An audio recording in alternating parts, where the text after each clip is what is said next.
Good evening, everyone. We're going to call the meeting to order now. 6:30, Monday evening, the 18th. Welcome to a meeting of the Hunterdon Central Regional High School Board of Education. Please be advised that this and all meetings of the board are open to the public and media, consistent with the Open Public Meetings Act, and that advance notice required therein has been provided. Meeting notice was also posted in the boardroom of the upper school campus, sent to the Courier News, Star Ledger, Express Times, and the Hunterdon County Democrat, and sent to the clerks of Delaware Township, East Amwell Township, Flemington Borough, Raritan Township, and Reddington Township. The public will have an opportunity to be heard as shown on the agenda. Mrs. Spitzer, could I have a roll call, please? Mrs. Bletfield? Here. Mrs. Duggan? Here. Mr. Fowler? Here. Ms. Gong? Here. Mrs. Kellogg? Here. Mrs. O'Donnell? Here. Mrs. Peterson? Here. Mr. Reimer? Here. And Mrs. Santangelo. Here. Thank you. May we all stand for the flag salute.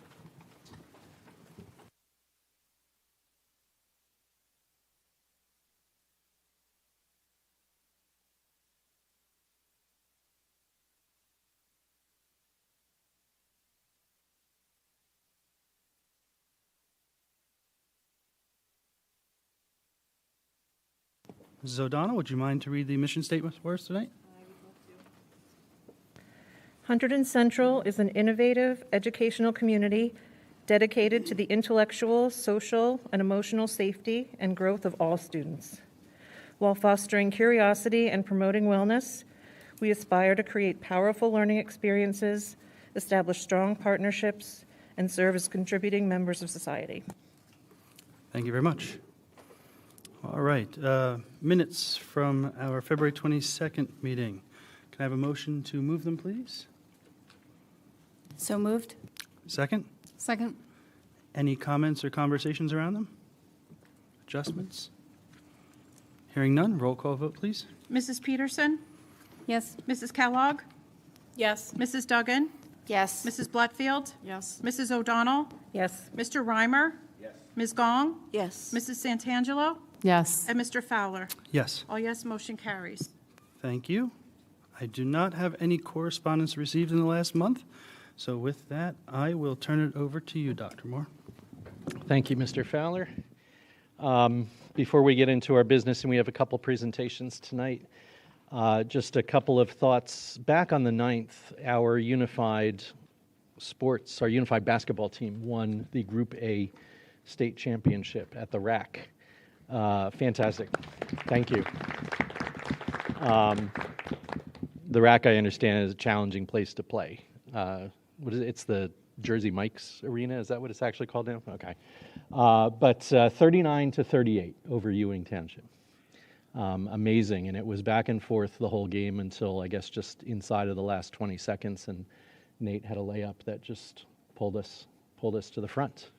Now, Unified Sports, as you know, this has been a project we've championed for several years, joins students in special education with students in general education to compete together, to learn together, to grow together. They train together, building friendship, building just a cooperative spirit. And it's wonderful to kind of look at that and then say our team is among the best in the state. So the students, incredible group of students, Mr. Minacchio and Mrs. DePaula, who coach and work with them, Mr. Spencer, who coordinates all of our athletics. NJSIAA treats unified athletics just like any other athletic competition. Mr. Brandt for his tireless support for our students, cheering them on at the game, and Dr. Webb and Mr. Rebholz too in the special education department for basically bringing this program to us. Just a lot of people working on just one of our efforts to make sure that all of our students have a place in which to grow and ways to call this home. And we endeavor to do that with all 2,400 of our students. So it's monumental efforts. So that victory on the 9th kind of put a spring in my step last week. And all week was walking around. On Friday, had what I call a forgiving calendar, so I was able to get out and about a little bit to classrooms. Good Friday spring vibe last Friday. It was the end of a good week here, but it was the beginning of, it felt like to me, the first of my last weeks here, because it started to become very real last week as we were talking about our interim superintendent, and I began to introduce myself to him and begin to talk to him about getting up to speed. Things like cleaning out corners of my office. These are the things that start to happen. Now, I just need you to know that I'm going to miss Hunterdon Central so deeply, and miss all of the places that I've come to know here, all of the people I've come to know. That Good Spring Friday vibe is something that happens just about each and every day here because of all of the efforts of everyone, students, staff alike here. And I can't ignore heroic things that everybody did here over some very difficult times that not just Hunterdon Central had over the past 7 years, but we all had over the past 7 years. Incredibly difficult times. And the last thing anyone who worked here during that time would want to be called is a hero. But they were my heroes, everyone who came here every day. And not just for getting the school through those things, but continuing to innovate, continuing to invent, continuing to focus back on that very thing that I was talking about earlier about just making this a home for everybody. Students excel here. They find themselves here. And we challenge ourselves every day to do better at providing the supportive environment that allows that to happen for 2,400 students day in and day out. So I want to thank Central for always teaching me. And I've said this a few times, and I've said this to folks, and I just want to make sure I say it on the mic, on the stream, on record, that if being done learning from the people here were a requirement for leaving, I would never leave. But I don't think anyone would. So this is a place that many people carry with them forever after they leave, and I will be no different than they are. Thank you, Central. Thank you, Board, for your support. And thank you, students and staff at Central, for not just the monthly mission moments that I've been able to share through the microphone here, but the ones that I got every minute of every day. Thank you. Thanks.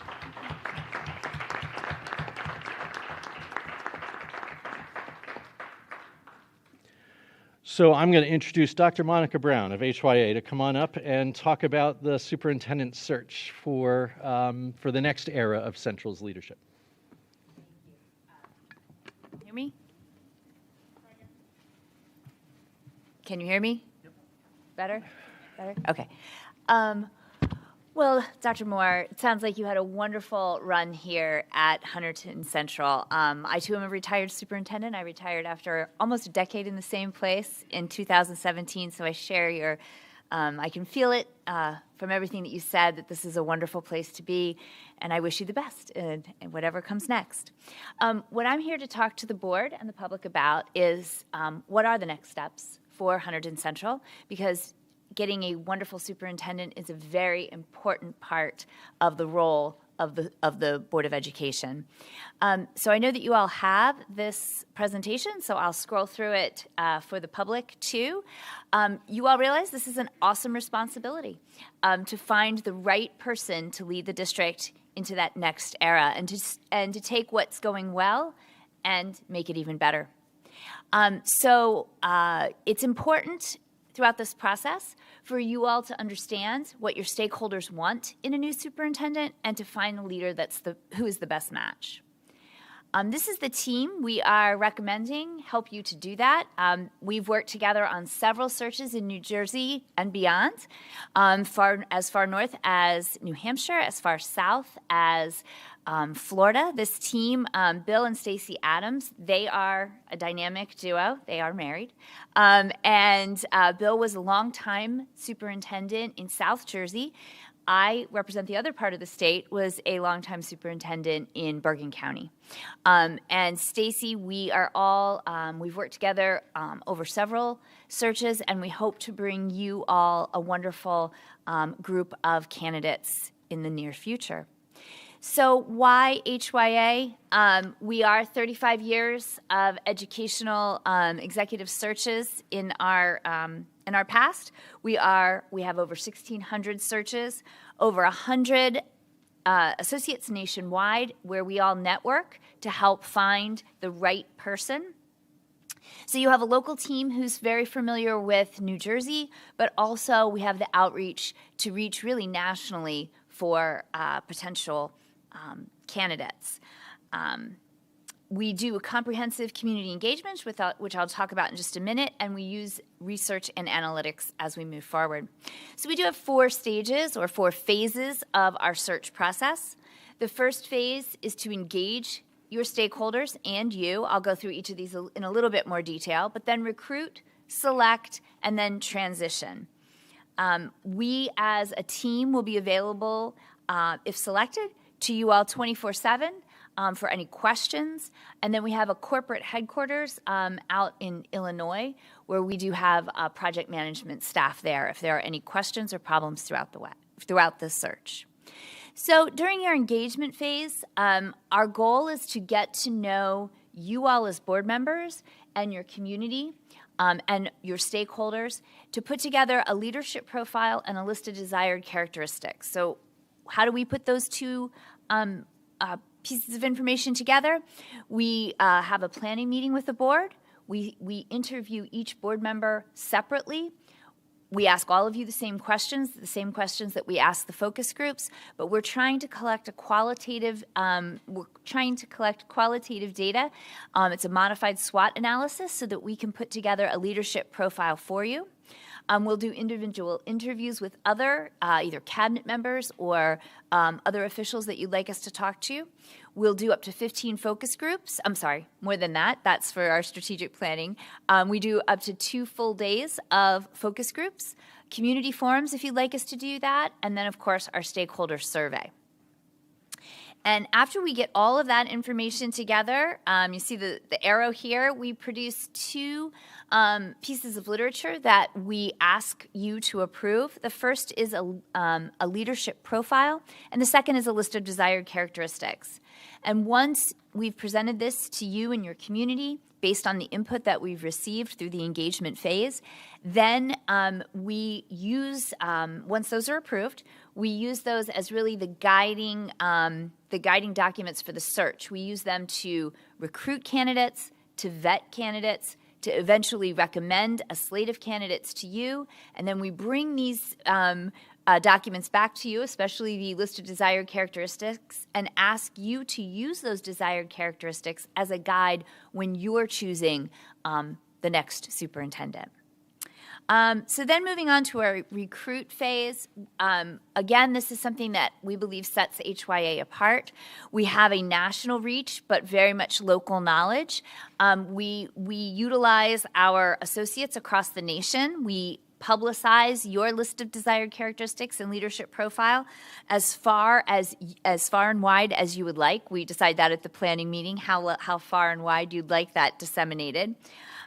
We do, what's interesting about our recruitment phase is not only do we recommend an advertising package for you, and we do get because we're one of the largest firms, we do get some better rates on that advertising, but we also will put your posting on our website. And what's great about our website is it's become a real go-to place for people in the industry who want to become superintendents. And we do that because we post every available open superintendency around the nation. Of course, we highlight ours first, but because we present all the openings, we have over 21,000 email subscribers to our newsletter and almost 6,000 registered candidates within our system who will be checking our site and looking for new opportunities.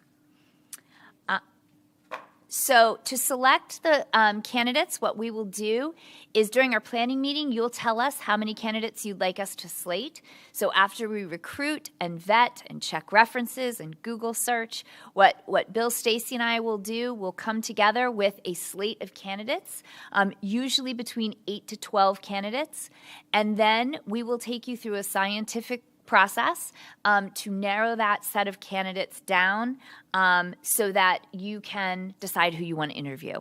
We then recommend that you have at least 2 rounds of interviews, an initial interview and a second interview, possibly more, depending on what you decide as you would like your process to be.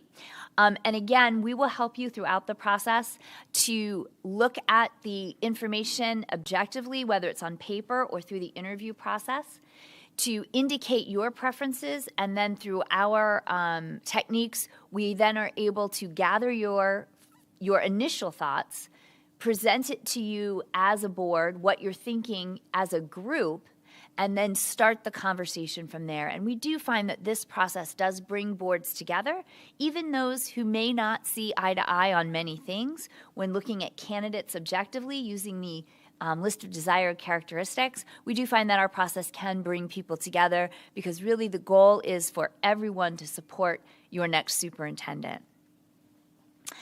Once you have decided on your superintendent, we don't leave you alone.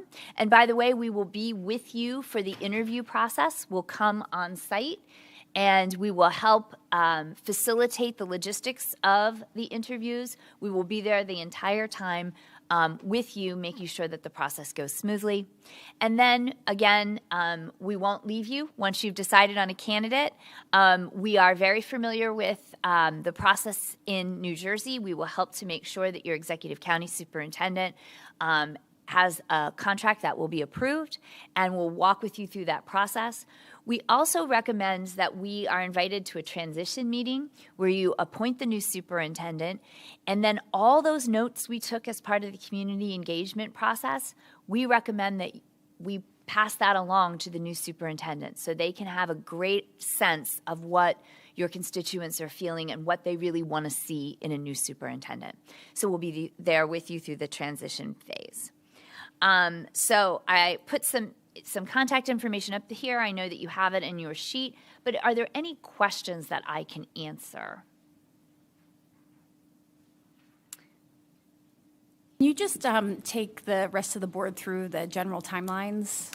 Sure. So during the planning process, we would present a calendar to you, and I believe you're looking for a July 1st start. Is that correct? Or you've hired the interim. Those would be dates that you'd give me so I'd know going in. But yes, I present you with a calendar that fits with how long you expect to keep the interim. We can expand or contract a search for as long as you give us. We typically like to have at least a few weeks for the community engagement piece, ideally 45 days for recruitment, but we can do it shorter, but we like 45 days. Then to gather the information and come to you, it really then depends on how soon we can get everybody together for the interviews, because it's important that all board members are there to attend. And then we can work backward from your appointment date. Did that help? Okay, yes. Mrs. Keller? So what is the candidate pool looking like in our geographic area? So it really does depend on the position, but we are finding that that New Jersey in general, since the caps have lifted, is attracting more candidates, both regionally and throughout the state for some movement. At the planning meeting, we will also present to you with some research done with comparable districts for a salary range, and I will tell you that depending on the salary range you choose, that does heavily influence how many candidates you will see. So there's some work that needs to be done there. But we are finding that the boards we're working with, if they're keeping pace with their like districts as far as the range of salary that they're willing to offer, we're seeing some great candidate pools come in. We're doing one up in Bergen County right now where we have over 30. We've done, we did a few in Somerset County in the past 2 years where we were over 40 in each. as far as candidates were concerned. Yes. In the other handout that the board has, you talk about the intranet portal and the information that you put on it. So I was curious, what information goes on for the community, and how do you define the community? Yes. So first of all, I would be working with you and your representative to determine what information does go up on the. This would be what our dashboard might look like. For the engagement part, it might list the focus groups and when they're meeting. It might have invitations for the survey, that type of information. And I would be working with Heather and probably some administrative support to make sure those invitations go out and we get as wide, we cast as wide a net as possible. Recruiting, there's not much that we put online for that. But we would put the job posting, so if anyone comes to your site, they could then also. But for the board, once we are, the portal just for the board would then receive, prior to the slate meeting, you would receive the slated candidates, their information, their applications, resume, references, et cetera. But that, again, is just for the board. For the selection, the same thing.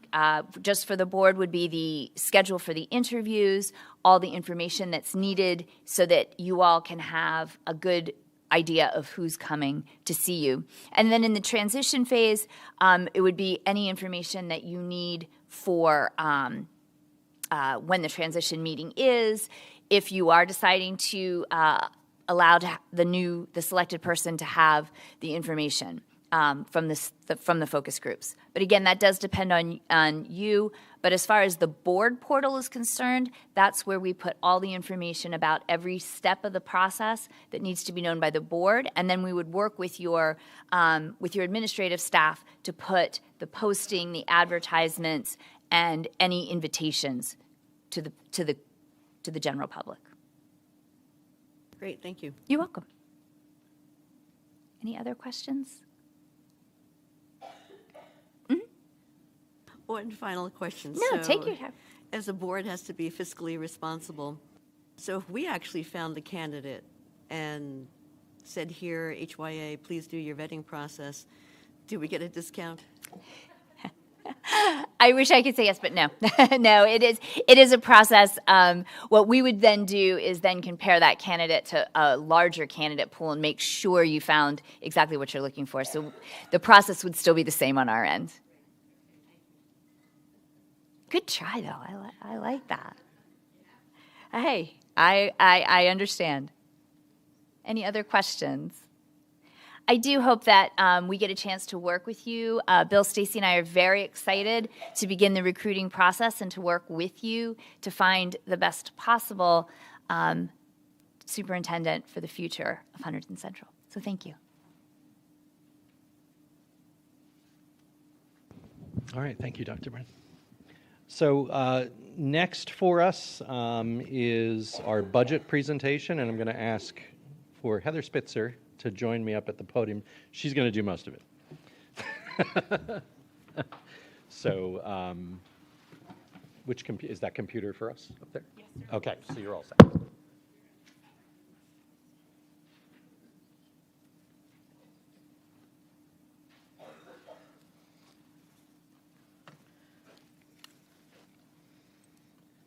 There's my baby. A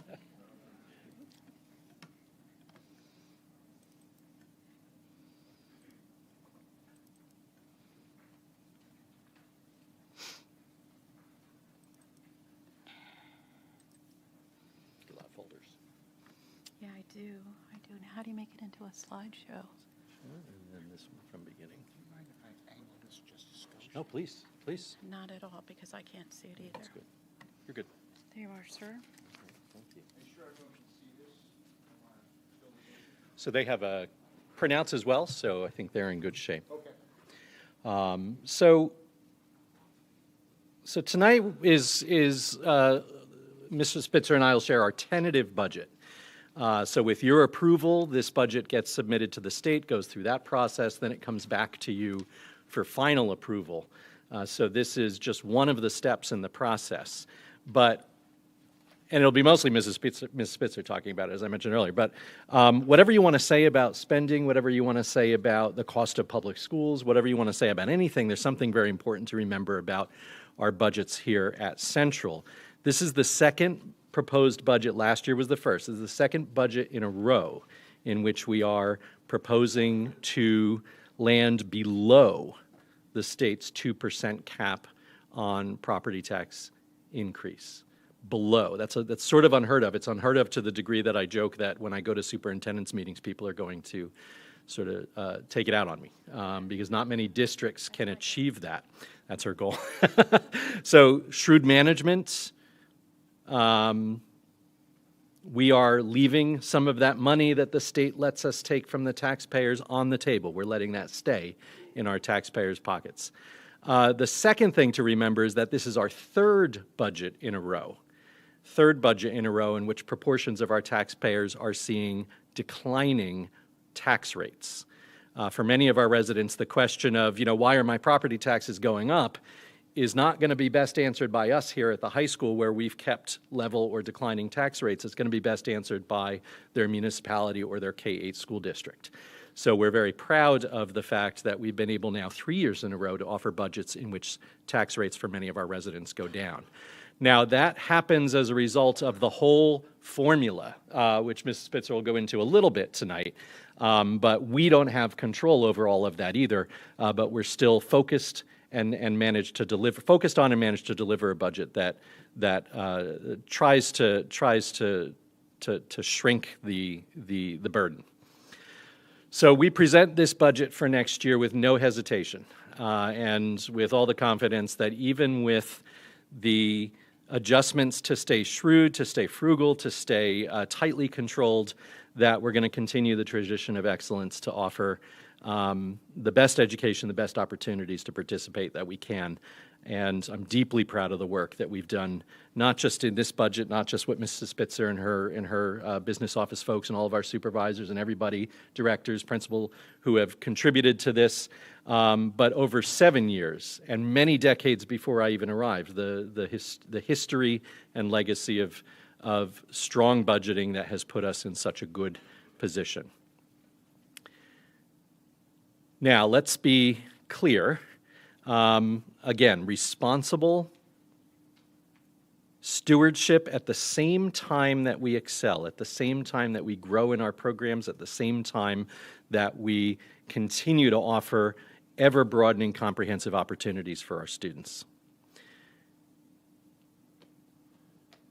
It's no accident, that we continue to be ranked highly in the state and in the nation. We're the #1 high school in the county. We are the #2 large high school in the state. By large high school, I mean any high school that has 2,000 or more students. And in statewide rankings, this is all U.S. News and World Report, by the way, in statewide rankings, we are right there with our peer communities, if not besting them in those rankings. We are ranked higher than Morristown in South Jersey. We're higher than West Morris-Mendham. We're higher than Hillsborough. We're higher than Bridgewater-Raritan. We're higher than hundreds and hundreds of school districts. And we do that by continuing to offer broader and broader personalized programs for our students and continuing to offer responsible budgets that not only fall under the 2% cap, but also show declining tax rates for many of our residents. So our residents are getting an uncommonly excellent education, cutting-edge mental health and wellness supports, opportunities to participate in sports and clubs, over 100 clubs here as we've expanded those opportunities, under tightly managed expense. So it's the wizardry of Mrs. Spitzer, it's the skill and passion of all the folks at the business office, but also everyone, every office, every classroom, every space, every hallway, every nook of this building in which people are exercising the kind of ownership that leads to the sort of responsible budgeting that we're talking about here. And it also is through a focused model of education where we are laser focused on operationalizing our mission in the classroom. So let me just move ahead a bit. We have, The mouse is the best. Okay. So our mission is not just a thing that you read at the board meetings every month, and I alluded to that in my opening remarks, that this is something that I see playing out day in and day out of our school. And the way that we do that is by connecting it through both board budget goals, which you adopted at your last meeting, and by focusing our efforts on educational innovation that brings us to the cutting edge of where we are in our profession with our peers. So if you can see here, a couple of the things that you've approved: innovative program to fulfill the New Jersey student learning standards. One of the things that we say often is that compliance is the byproduct of better work that we do. So compliance is not our only goal, never should be our only goal. Compliance happens because we're doing other inventive, passionate, and creative things. To ensure each student can access the full range of that program. So in that second goal, our equity efforts, our efforts to ensure that every student has access to the personalization, to the passion seeking, and to the skill building that we offer for our students. Sustain and nurture staff and grow capacity through staff development. In the past couple of years, you've also heard me talk a lot about shared decision making. I'll mention that a little bit more later.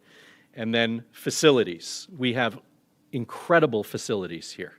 And again, the stewardship of our business office, but also Mr. Thornton, our Director of Operations, and his entire crew, just an incredible love for this place that shows through day in and day out. So, fiscally responsible budget. Under the 2% cap, minimizing tax levy increases. Now, the image on the next slide, and you've seen me talk, heard me talk about this before, our model for education, the way that we link our daily activities up to our mission and therefore the things that drive our budgeting are, again, tightly aligned to our strategic priorities. So we're focused on, through our mission statement, ensuring wellness, partnerships in our community, and powerful learning experiences for our students. And when we start to blend those together, we get to strategic efforts in personalization, in service learning, and equity. And so these are the items, these are the thrusts that have been governing our work since our first strategic plan back in 2018-19. Now, our strategic plan expired in 2022, and COVID happened in the middle of our strategic plan. One of the things that we came out of the pandemic realizing is the need for a more nimble kind of framework, and that's where things like this began to develop, and to really encourage and harness the expertise and passion of our staff and our students and our community through broader shared decision-making tools. So the next strategic plan, as folks build it, and I will leave it to my successors to continue to develop that, I would encourage for continued openness, shared decision-making, and a regard and respect for the expertise and passion that everybody brings to this place day in and day out. So, Mrs. Spitzer, I'm going to turn it over to you now to take us through all the nuts and bolts. Thank you, Dr. Thanks. Moore. Although I appreciate the credit in having such a tight budget, it would be remiss in me to take full credit for that. There were many, many years of very strong boards of education, strong business administrators, strong administrators that helps to make my job a lot easier on the day-to-day. And it makes it a lot easier also to put this budget together. And it gives us a roadmap on the future, with or without me in the business office, with or without Dr. Moore in the superintendent's office. And as things continue to change as we go forward, we do have a really strong plan here, and we always look ahead. We're not going to, you'll hear me talk about things today that maybe look like it's just a one-year flash, but we really look at 5-10 years going out and what that's going to mean, not only from an investment in properties, but also from an investment by your taxpayers to be successful going forward. So what is a budget? A budget is our financial plan to deliver and maintain the district's facilities and mandated and non-mandated programs to provide students with a thorough and efficient education. That's just by definition. It's so much more, and it's so much of what we do every day from all different aspects of the district. The budgeting process starts a really long time ago. It seems like we do this 24/7, 12 months a year. But officially, it began last November, where we begin talking as an administrative team. We start planning facility improvements. We start looking at curriculum and new initiatives. And we start to put together a plan where all of those things are going to come together as we do a short-term look in terms of what we can do over the summer to improve those and make those stronger, right down to staffing that's required, to supplies that are required. I wish I could see. I apologize. The evaluation of spending and identifying additional and evolving needs, again, happens at the administrative level. We sit around a table and we talk about these things. It's then brought to the board through the O&T committee. We talk about it a lot ad nauseum. They will tell you. Then what happens in November, before we go home for Thanksgiving break, I send out our budget documents. It's a big Excel spreadsheet. And they try to get that back to me before we leave for the holiday in December. Once that's all returned over that holiday break, and as we go through January, we begin to start looking at what requests are made, what that means to the budget, what needs are, and new standards that we need to look at, new initiatives that we need to look at, and then we kind of build from there. We talk about department priorities that is requested. The assistant superintendent of curriculum and HR sits with each of the supervisors to go through what their looks are, if you will, for each of their departments. We do get the budget requests back right before we leave for holiday break, and I start to look at them over that time period. Then it comes back to the administrative team, and we look to say, okay, these are things that look like they're within what we can do, and these are things that might be outside. What are the priorities?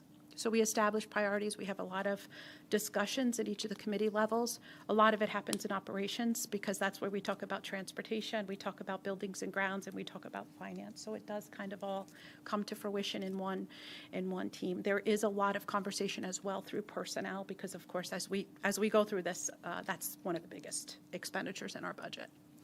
The governor typically doesn't do his State of the Union, I call it the State of the Union, the budget address, until the end of February. That's when we know what our state aid's going to be. I'll talk more about what that's going to look like.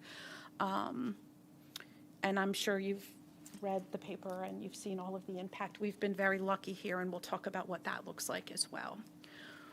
Once all of that information is compiled, it's put into the state budgeting software. Tonight, we're hopeful to approve the tentative budget. It's due in the county office on Wednesday, so that will be all prepped and ready to go at that time. As we start to look at, these are some of the challenges. Dr. Moore was clear in where we were able to end. We were able to successfully only impact our taxes 1.75%, which leaves us about $147,000 that we'll be able to put into bank cap and it gives us 3 years to use that. So if something happens over the next several years and we need to budget over cap, which hopefully we don't have to do, but again, the state funding formula is a little volatile right now, but if we ever need to, it will be there for our future to be able to do that. So we do recognize additional cuts. I'll talk about that a little bit more in an additional slide. We do additionally have declining enrollment right now at the high school level. If you look at the elementaries, we do have the 5 sending districts. They are experiencing increased enrollment. So eventually that's going to come up here. Right now we're just kind of in a transition where we're waiting for that to kind of hit us. Staffing vacancies continually throughout the state, whether it's teachers or bus drivers or any staffing needs that we have in our district as well as many throughout the state. It's a challenge to fill the positions. We've been very successful here because we have a great school district and we have a lot to offer. I think that has helped tremendously in allowing us to be able to successfully fill some of these positions. We also have something that's called, we have a VOTEC system, a program in county, and we have a Polytech program in county. The Polytech program is what they call academies. Those are programs that are offered solely for a full day at the Polytech school. These students actually go either to North Hunterdon or Voorhees campus right now. Even though they are students that live within our sending district, they don't count for us. And we'll talk more about that as we go forward through the presentation and what that means to our budget, as well as our funding formula. We also have VOTEC students. Those are students that we share with the VOTEC. So they're here for their main subject matters, their English, their social studies, and they may go to the VOTEC for things like shop or nursing or different programs that they offer. We're able to count them as a 0.5 student. I know that sounds crazy, but every half counts. Utility costs continue to be a challenge. This is actually a much better number than it was comparatively last year because we were successful in bidding these services. So they're starting to come into a little more stable area, but they're still extremely high. We're going up close to 26% over the last 2 years. Property and casualty insurance also is projected to go up. Some of that's the remnant still of IDA. We're still paying for that. Additional to as labor costs continue to rise, so do some of our workers' comp, those types of things that are associated with that number. Cyber insurance, goodness, for all of us, it's going up. We're going up about 30%. This is the second year in a row it's gone up 30%. Transportation route costs. This is an interesting part of what we do every day. We transport between 6,000 and 7,000 students a day, obviously not just high school students. We also transport for Flemrare, East Amwell, and Delaware Township. Reddington does do their own transportation. We only transport their high school students. Transportation is a challenge, just like teachers. It's very difficult to get bus drivers. In addition to that, there's not a lot of competition in terms of if you need to bid a route. What that means is typically with an operation our size, you want a nice mix of contracted routes compared to in-house routes to give you a balance, a little bit of a balance on each side of those costs. We are tending more towards our own employees. We've been able to retain some pretty strong staff. We've got some great incentives in order to be able to recruit and retain them.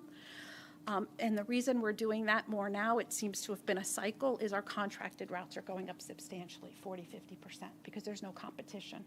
So routes that were previously costing us $30,000, $40,000 a year to do are costing us $50,000, $60,000, $70,000, and that's for a single route. So that has been a substantial hit on our budget year over year, and will continue to be. This is a challenge that we really need to watch. Other employee benefits, again, as labor costs continue to rise, these things just naturally go up with them. Health benefits, Chapter 44. For those of you that were here last year as well, this continues to be a thorn in our side. This is a law that was passed by our government that limits the coverage, if you will. It's great in concept. It didn't work out exactly in practice that we were hoping for. It does continue to be a loss to the district, and I'll discuss that more as we go forward. This is also the first year that our ESSER grants are expiring. So all those wonderful grants that we had through COVID and after in order to help boost up our budget and get things kick-started again, if you will, expire this year. So at the time that we were using those grants, we were able to put some phenomenal programs and initiatives in place. Those programs have had to be absorbed into this budget. Some of them are, a lot of them are based on assessments where we're able to assess how students are doing, how they're progressing, as well as to be able to target some of the supports that they need in order to continue to improve and get back on track after we've gone through the last several years of COVID and recovery. So approximately $115,000 has expired in the grant, and it will come into the budget for next year.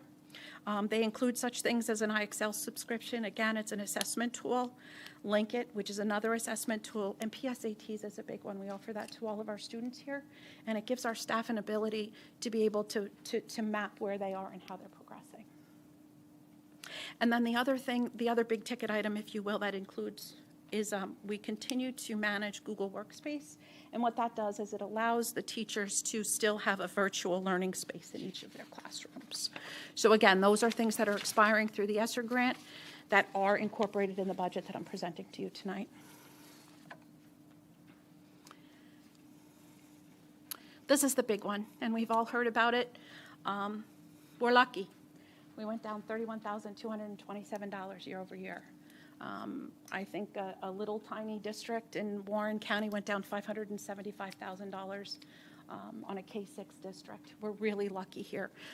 That doesn't solve what we've experienced over the last 7 years. We're down $1.1 million in funding from the state of New Jersey. What that means is, to each of us, is that in those places where we weren't able to cut, we've been successful in doing that, but mostly it's absorbed in taxpayer contribution to our budget. Sadly, that's the only other way we can raise money. So just to give you a quick overview without going into too much detail, because I don't want to lose all of you. You'll all glaze over, and that'll be the end of that. I'd like for you to get something out of the rest of the presentation. But simply what happens is local districts are responsible for a portion of our school funding, and that's obviously to provide a thorough and efficient education for all of our students, which is obligated by our New Jersey Constitution. The local share is calculated individually by each municipality. We have 5. So each of those municipalities, those funding formulas are calculated separately. And what they consider and then what the state is supposed to do is they're supposed to make up the gap, right? But what's considered in the funding formula simply is that increased property values, as well as other factors such as declining enrollment, leads to the calculation in what the local share of the district is. So if you think about where we've been in New Jersey and many states throughout the country over the last 7 years, what's happening to our property values? They're going sky high. That doesn't equate to tax dollars being collected for either the schools or the municipalities. All that does is it increases the amount of funding, or increases the amount that the state, based on the funding formula, says we are able to pay. When I say we, the municipality. So they're determining that you're, as a wealthier municipality, are able to pay more.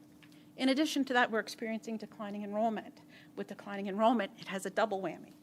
It says, okay, the state doesn't need to fund us anymore. We have less students. So those are the two things that are driving really where we are with our state funding. And you'll hear a lot about funding the formula. The governor has said he's funded the formula, and you'll see crazy numbers out there this year. No one really can understand 100% how to calculate that formula. But this is the result for us, and I'm happy. I'm really happy. We were able to absorb this. We're in a perfect storm. Even though our valuations go up, our enrollment's going down, our local share is going up, state aid is going down, we're not collecting it. So that's the challenge that we're going to have, and we're going to continue to have until the government either reworks the formula or somehow finds a more friendly way to be able to fund school districts.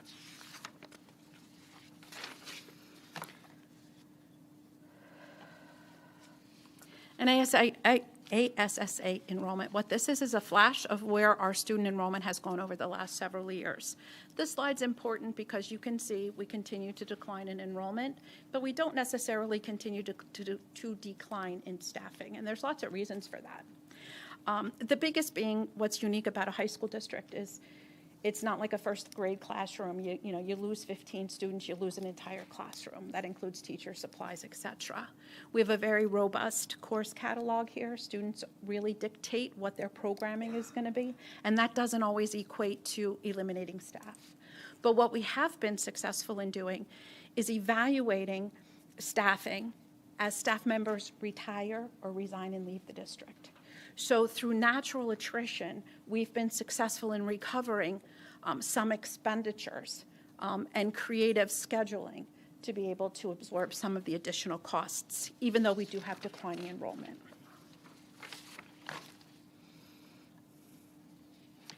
This is our projected count for the 24-25 school year. If I look at the slide before, I think this is approximately 40 or 50 students less than we have on our ASSA from October 15th of this year. And you can see it's about 110 students. And as you can see, this is the first time in several years where we have a larger 9th grade class coming in than the 12th grade class were graduating. So that's a really good sign for us. This is where I'd like to talk a little bit more about the Polytech Academies, because this is a really convoluted process that we have in the state of New Jersey. Because this program exists in our county, they're treated differently from an enrollment perspective. So remember I said our enrollment's declining? This 155 kids is part of that. because what's happening is they are enrolled in another Hunterdon County school. So because they're not enrolled here, we don't get credit for them. So it impacts the funding that we get from the state of New Jersey, but we pay tuition for them in excess of $1 million a year. I think the cost this year for each of those students out of district is $11,000 to another county school. In addition to that, we transport them. So for every 30, 40, 50 kids, we add a bus. As I just said before, those buses are costing us 50 or 60 grand a year. It adds up.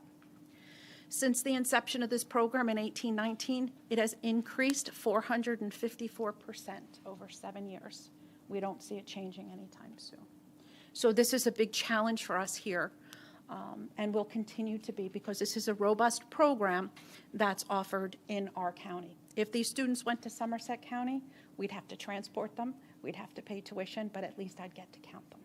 So we kind of are getting a double hit here.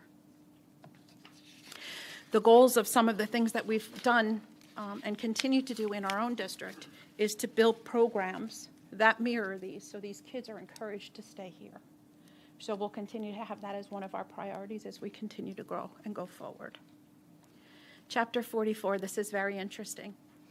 This was signed into law and was to be effective on July 1st of 2020. What this did is it was an agreement with the government and teachers, if you will, about offering a less robust benefit plan for a lower contribution. So conceptually, that sounds wonderful. What it was supposed to be is, prior to this, we were living under what was called Chapter 78. So on an average salary of about $60,000 to $65,000 a year, the contribution for Chapter 78 was about 20% of the cost of the premium. So as the premium went up, your contribution goes up, right? Our medical coverage and prescription coverage for family right now is about $45,000 or $46,000 a year. So 20% of that number is a big number. And as your salary went up, your contribution went up. So they negotiated, at the time it was with Mr. Sweeney. They said, okay, listen, if we agree to a less robust plan, we would like to somehow reduce that contribution to less than the 20% cost of the premium on average. Great concept, great concept. So they agreed. They agreed to offer what's called the EHP, or the Employee Health Plan, and the second piece is GSP, or NJGSP, which is a Garden State Plan. The difference between the two plans is the Garden State Plan only has an in-network in New Jersey. The EHP plan, it's very similar coverage to what we have in our legacy plans. We waited more than a year for them to come up with the design of the plan, and lo and behold, when we got the plan design, the cost of the plan was less than $1,000 a year than our legacy plan. However, instead of contributing that 20% of their premium on a $60,000 salary, I think on a family plan they contribute 1.2% of their salary. So we're not only paying more, we are paying a little bit less than the cost of the premium, but we're losing substantially on the amount that we're being reimbursed by the employee for their contribution. So this has been, I don't want to say disastrous, it's been a challenge to deal with in our budget, and it will continue to do that as we move forward. Effective July 1st of 2020, any new employee in the district can only enroll in one of these plans. They can no longer select a legacy plan, which means that this is just going to continue to compound.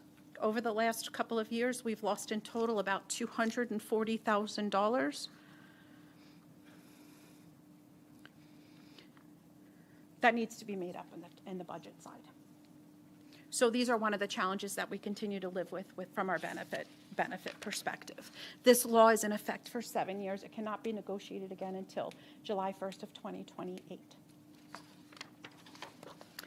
So with all of these things discussed, you go, how did we come in at 1.7%? We did it.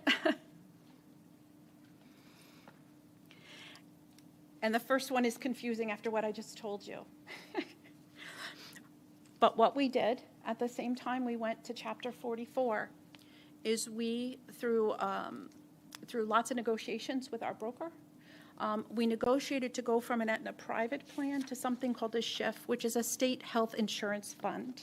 And what that does is, the way the state employee health benefits plan conceptually is supposed to work, is the more people in the plan, if you will, hopefully that drives down your cost due to better experience ratings. So basically what happened in effective 1/1 of 21, we went to the SHIF by negotiating out of the Aetna plan, private plan that we had at the time. Going to SHIFT, we saved, just in the transition, $954,000. After that, and I'm going to just skip ahead, this is easier to do it from this slide. After that, we are renewed in the SHIF each year. Due to their bylaws, we are obligated to stay in the SHIF for 3 years. There's lots of reasons for that. Jumping in and out isn't going to help the program at all. It's not going to help us get good rates. And you kind of need to balance out over time where your experience rating is going to be. But we saved the $954,000 in the 21 school year. In 22, our rates went up 1.4%. In 23, our rates went up 3.4%. And in 24, which is in this budget year, we're projecting 7.8%. Now compare that to the state employee health benefits plan, and this is really important because this is the state's plan of choice. In the year 2022, they did seem to go down 1.6%. If you do any research at all on the state employee health benefit plan, take a look. It's called the AON report, AON. And you will see how these rates are manipulated year over year in order to make it look like what they need it to look like to keep people to stay in. But if you remember last year, 2023, you see where it went up 15.6%. That was for teachers. Municipalities went up over 25%.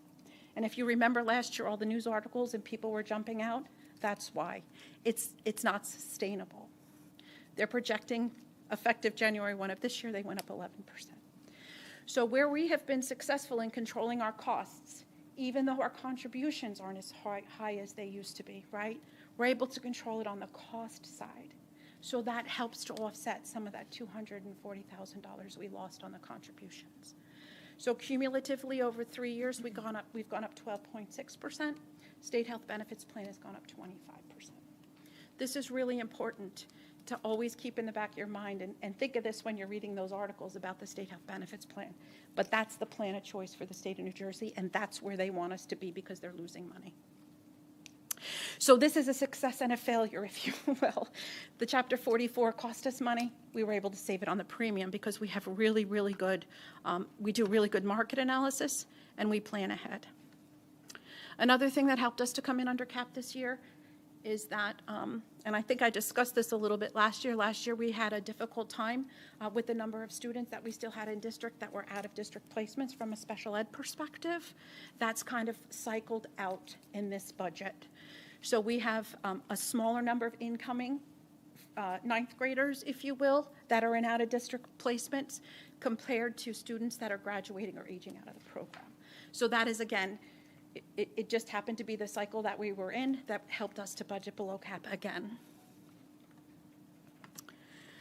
Because this district has been so successful in saving for a rainy day, whether it's capital improvements or maintenance projects, we have reserve money. What that reserve money means to us, one, is we don't have to go out to referendum if anything big happens. We were very successful during Hurricane Ida. We lost our complete alternative building. And I was able to do a temporary emergency motion to move $300,000 out of a reserve and get the project done and cleaned up and those students back in there by Christmas. We were able to do that it was September 1st of 2021. It was my first day as the business administrator in the district. If that wasn't a sign, I don't know what was.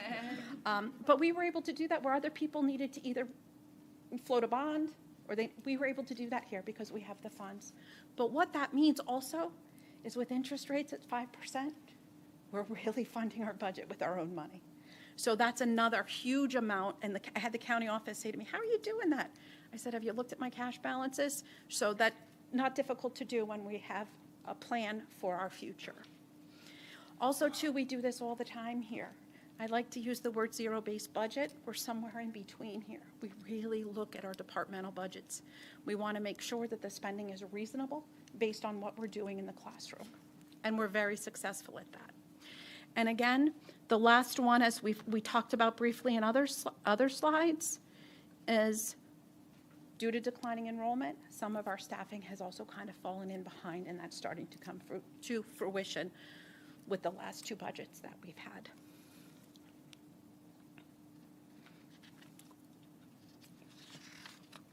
So this is the out-of-district placements. I think last year we had 19 full-time students out of district, and this year we're down to 19. I could be wrong if I do the math wrong. What is 19 plus 12? 31? Maybe not. I don't know. I don't have my calculator. So this is kind of how we work, because this has also helped to contribute to our budget successes this year. Revenue sources. This is fund accounting. Our revenues equal our expenditures. Those of you in business, there's no retained earnings, there's no profit and loss. It goes right into fund balance. So what's important is that our revenues equal our expenditures. As you can see here, this is always so devastating to look at this. This big piece, 76.79%, is paid by taxpayers. There's very little else that comes in here. Capital reserves, you see this 9.76, that's just as much as the budget that we've planned for the upcoming summer. But we have very little coming in as special revenue funds. All of our grants have expired. This is a little, I don't want to say misleading, but it's equal on both sides. It's what I call Fund 20. If we get $100,000 in Fund 20, for example, for an IDEA grant, we get it on the expense side. If we don't spend it, we don't get it. So it's kind of a wash there. So that's a little misleading. 5% is fund balance that we've saved from prior years.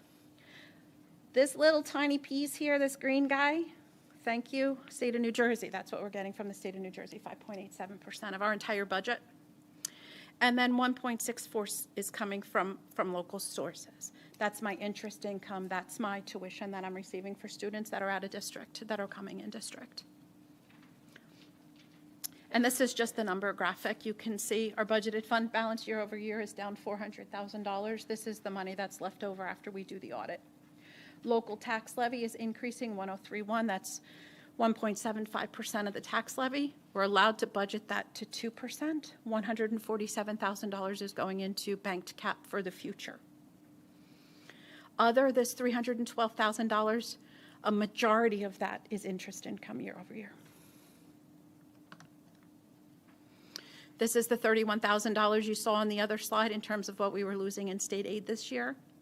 Federal aid is monies that we received for what's called SEMI, and that's a federal program for students that are eligible for Medicare reimbursement. And this is a program that we have to go through here as well. We don't have debt service, haven't since I think 2020. We paid off our last debt service payment, and we have no need for referendum here. We are well funded going forward. Capital reserves. So what you're going to see here, and I'll give you a little bit more detail as we go, it looks like it's a big decrease year over year, but again, this is our own money that we're using for planned projects in the upcoming school year. So we're planning a lower, fewer projects, if you will, for the summer of 24 than we did for the summer of 23. I'm sorry, I'm lying. The summer of 25 compared to the summer of 24, the one we're going into. So overall, you'll see that we're really, the number to really look at is here. We're pretty flat, $925,000 year over year change in my general fund balance. You see such a big decrease in revenues, you'll see the same decrease in expenditures. But a bulk of that is because we have less capital projects planned. So it's a little misleading. I mean, it's a great statistic. I'd love to say, yeah, that's because we cut costs. We didn't. We're just not going to do as much in the summer of 25 that we're doing in the summer of 24. And in addition to that, those are ROD grants, so they're going to be funded by the state at 40%. So when I talk about general fund, these are the things that are included in the general fund budget. Our regular and instructional programs. We have done some pretty wonderful things there in this budget as we continue to grow. We have some new initiatives, which include expanding our AP programs and writing curriculum and investing in professional developments for all of those programs. So we do have some great things coming up. We have continued to expand our technology, engineering, and design program. It's what people lovingly call TED. That's a program that's dictated by what the students want to enroll in. So we've added programs for next year, an additional class at a higher advanced level. For social studies, we've also increased the number of courses that students can take with our dual enrollment program. The dual enrollment program is a program that offers students an opportunity to take college-level classes while they're still in high school and get credit. Currently, we offer about 50 courses with our partners at the college level that students are allowed to take. Those programs continue to expand. So all of those types of things are included in the budget. So also included in the general fund is all of our special education programs, instructional support, which is considered our libraries, our counseling services, health office, curriculum, supervisors, and staff training, administrative expenses, operations, which is our maintenance, custodial, grounds, and security, transportation, employee health benefits, equipment is any asset that we purchase, or one item over $2,000 has to go through what we call Fund 12, which is an asset. And then the capital projects. Capital projects are solely funded through capital reserve. That's the $7.6 million you saw in the previous slide. Am I talking a lot? I'm so sorry. No, keep going. It just seems like they're not ending. This is the pie chart, if you will, of our expenditures category. And this is much nicer because you can kind of see it's a little more balanced, right? We want to spend a lot of our program money on things that are happening in the classroom. So most of that's all right here. So we're in pretty good shape in terms of the amount of money that we're spending on students in classrooms. This is a detailed breakdown of what those things look like. And I think we've hit on most of it year over year. So I don't know what happened to my real pretty pie chart there. There it is. All right. My predecessor, right? Yes. Jim was my predecessor? Yes. Always used to say this, and I love this. We're supposed to be in the education business. We're not. We're in the people business, right? We're in the education of students, which are people, and we also have a lot of people in our business. 77.6% of our budget, which is pretty close to your tax levy contribution to our budget, all is due to employee salaries and employee benefits. So that's a pretty amazing look, if you will, at what actually operates within our budget. We talked at great length about capital reserve funds. These are rainy day funds. These are things that we save for our future, and it's all dictated by the long-range facility plan. So whether it's improving football fields or putting in a science lab, or you'll see in the projects coming up under our ROD grants, we're going to be doing a lot of HVAC renovation and roofing. Those are things that are funded through what we call a capital reserve fund. A lot of districts aren't as lucky as we are, and a lot of times these things need to be funded with a referendum. We haven't had to do that here. Maintenance reserve is similar in the sense that it's things that aren't necessarily educational space, if you will. For example, we just approved to do a project on last meeting where we have to do a renovation or an upgrade to our Project Adventure course. That's going to come out of maintenance reserve. So again, that's money that we have on that isn't necessarily budgeted, that through the approval process through committees, we approve to go ahead and do these projects. And then at the end of the year, if we have funding available, we just put the money back in. This is capped also at what we call an M1, and it's based on a certain dollar amount of our square footage. So that's capped at a certain amount as well. These are the projects that are included in this budget. This is the $7.6 million. I think that's what that says. $7.6 million for projects that we plan to do in the summer of 2025. These are all what we call ROD grants. We were successful in applying last spring, I think. Well, maybe it was last fall. I think we're almost through spring. What's called a ROD grant. The state did put an opportunity for us to apply for money It's a rural operating district grant, and what that allows us to do is put certain, there were certain levels that they approved, and when they ran out of money, that's when it kind of ended. We haven't had these projects available to us since 2010, so this is a ROD opportunity where we were successful in applying for over $12 million, almost $13 million worth of projects, again, all in roofing, whether it's going to be replacements or resurfacing and HVAC projects that need to be done within the district. And the state has approved up to 40% reimbursement of that. So we took the opportunity to use the state's money at 40%. So we did get approved for 12 grants. The county was not amused with me, by the way. And that 40% is about $5.1, almost $5.2 million that the state will fund. 7 of them we plan to do next summer. The balance of them we'll do in the summer of 2026. General fund tax levy, we've talked about this. We did not go over 2%. We went to 1.75%. The 147,399.88 will go into bank cap for district use within the next 3 years. The clock starts ticking at the end of this budget cycle. We also were successful in putting some money in for 23-24, leaving us with $263,000 in bank cap that can be used in the future. So if all of a sudden we start to see a big influx of students coming up into the 9th grade, this is an opportunity for us to be able to fund that over the 2% tax cap in the future. Oh, this is where it gets tricky. It's always very difficult to explain how the tax rate is calculated. There's a lot of different moving parts here. We talked at great length about equalization and enrollment. Those are because we're a regional district, that's the allocation based on your equalization or valuation in your home municipality, as well as it considers the number of students you're sending to the high school level. There's a calculation that it goes through. This is the calculation. So you see the equalization value, the number of enrollments, and the percentage at the end is the share of the total tax levy that's allocated or appropriated to each of the sending districts. So that's how, at a minimum, your tax levy is allocated. Once that happens, then the next thing in order to get the tax rate is you consider your rateables. So those are the real values based on the municipality. And what that does is it takes the rateables, divides it into the amount of your tax levy, and that gives us a tax rate.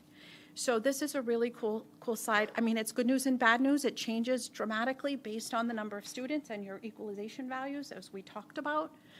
But we've been really successful over time because we've contained our budget and our tax levy. That over the last 3 years, Delaware Township has gone down $27.98 per $100,000 of assessed value. So if your house is worth $100,000, which we know it's more than that, it's costing you additional, over the last 3 years, it has cost an additional $27 decrease at 98 cents. This year it's going up 1.92, so it's going up 10.93. That's been our biggest impact. East Amwell, over the last 3 years, this is a cool one, East Amwell, has gone down $25.32. There's a lot of reasons for that. Most of it's enrollment. Over the last 3 years, for every $100,000 of assessed value, it's gone down $130.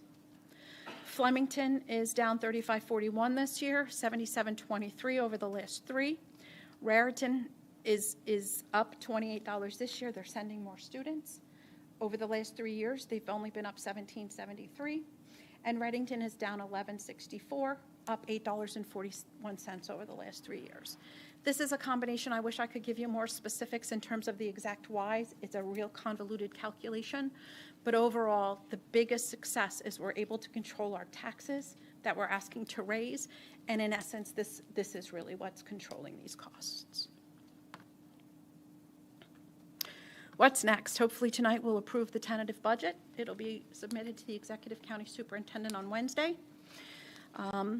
Our budget hearing, it has to be advertised. We advertise our user-friendly budget on April 25th. The public hearing will be on the 29th of April. We need to post it on our website within 2 days of the public hearing and adoption, and then we certify tax levies to each of the county boards of taxation. So we still have more work to do, but overall, a bulk of it's done, thankfully. Any questions? I don't have a question, but I know you are humble about your This is what effort to do this, but it's clear that you know where every penny is and where to squeeze, and that you really live and breathe it. So appreciate, especially right now, given the difficult times for a lot of people, to see coming in underneath the 2%, I think is really just a huge testament to, we're not here just to take from, the community, but we're here to, really be fiscally responsible and try to help out where we can. So I really appreciate your work with this. Thank you. I'd like to just add thank you for such a detailed presentation. It was This- way too long. I have this no must idea what been time it is because I taken a can't long see, time but- to put together, so thank you. So, thank you. Any other questions? That's because I tell them this over and over and over and over ad nauseum. So, thank you so much. Thank you. Yes, All right. I don't even have to show my baby. Can I close it from here? No.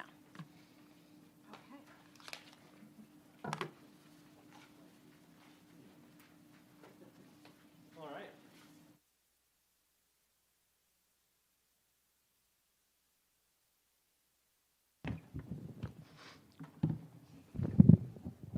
She's critiquing herself under her breath right now as she's sitting.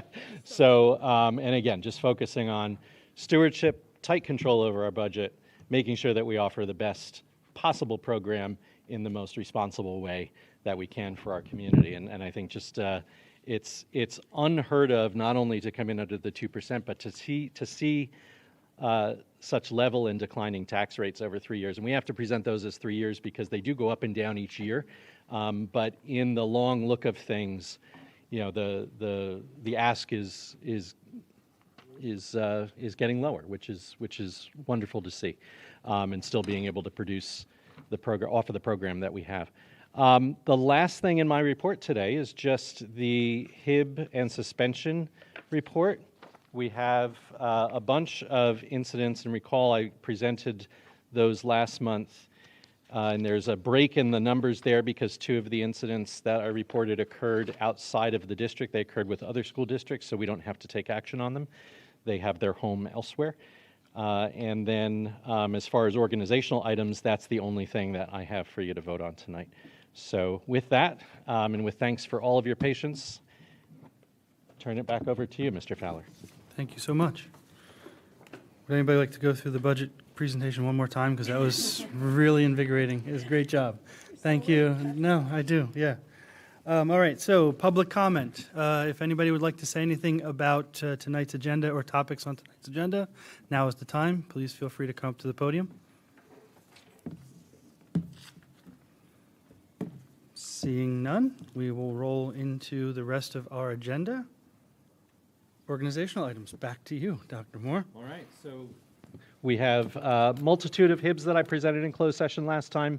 The executive minutes from last meeting have the summaries on those. And so with your approval, we'll be able to stay on the timeline for those. Good. Yep. Thank you. All right.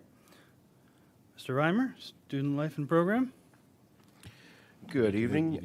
For student, Sorry, that's what I was wondering about. Yeah. I don't move it. You have to move it. Yeah, so I'll just jump in and say, I'll move Sorry, for the HIB report for approval for this month. Is there a second? Second. Thank you. Any conversation about it? Okay, roll call. Mrs. Bledfield? Yes. Mrs. Peterson? Yes. Mrs. Duggan? Yes. Mrs. Santangelo? Yes. Mrs. Kellogg?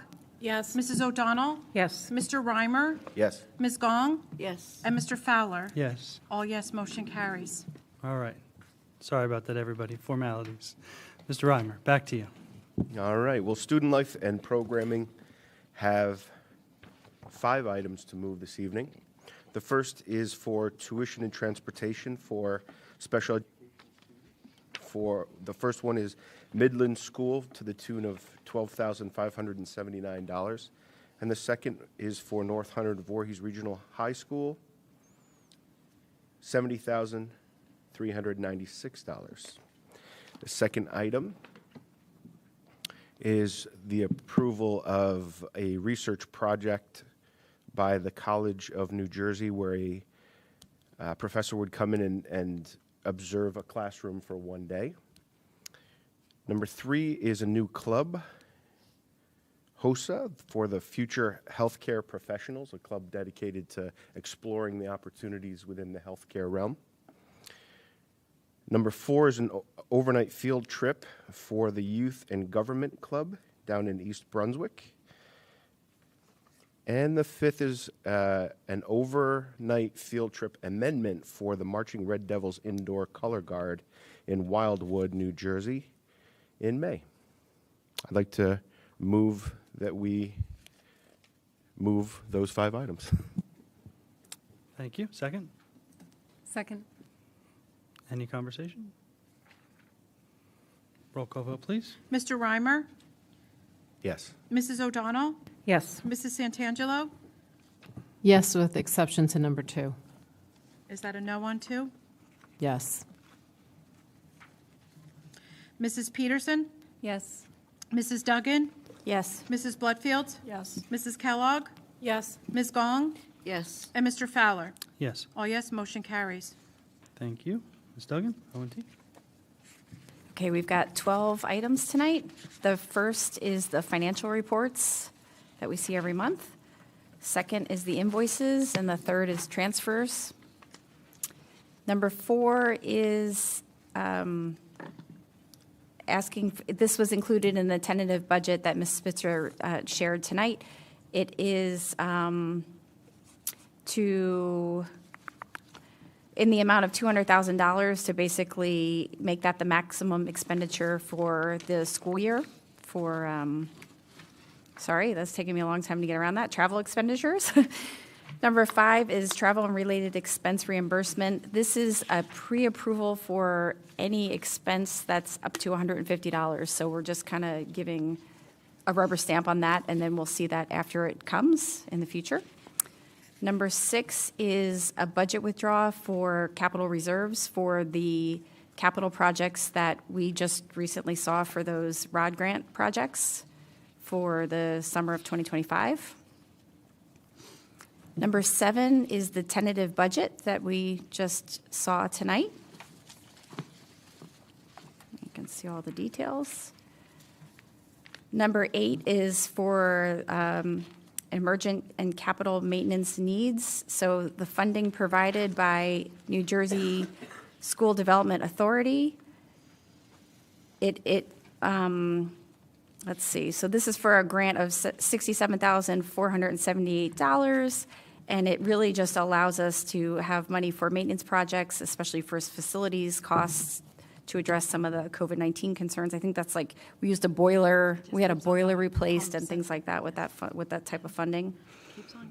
Number 9 is bidding out the 2024-25 transportation routes for the next school year.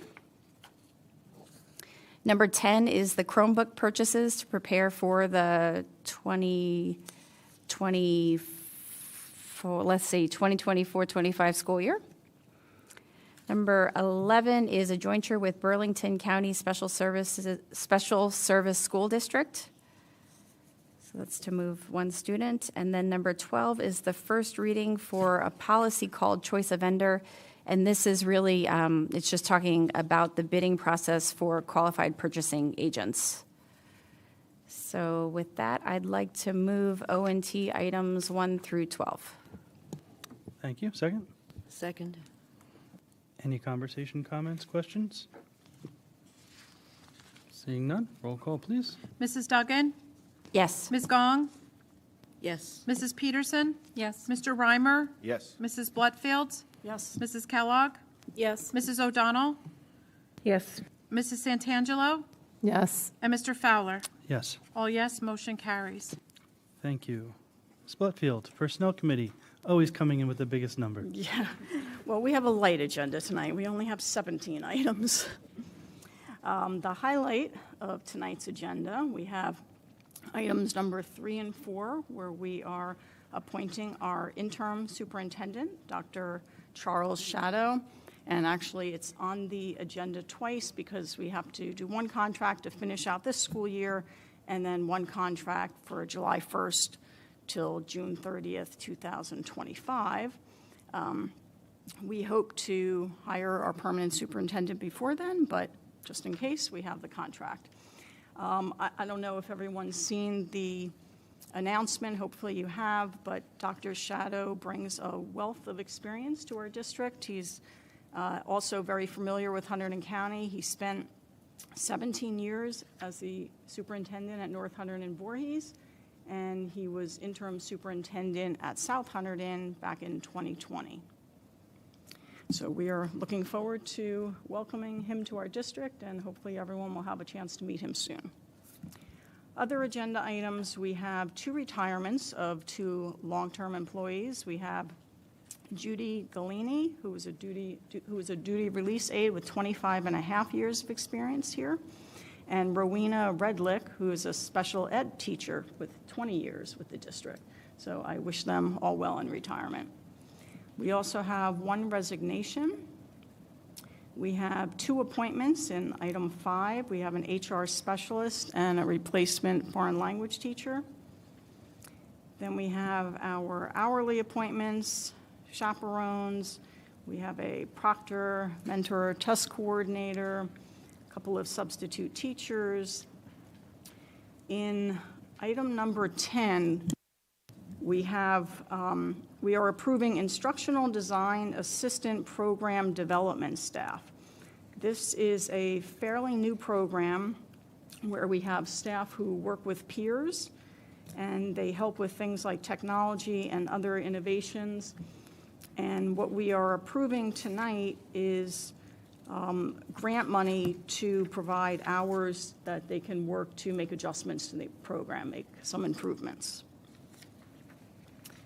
Then in 11, we are approving 2 climate and culture study coordinators to work with Mr. Grant. This is something that we do every year, and again, it's grant funded. In 12, we have 1 Schedule C unpaid advisor.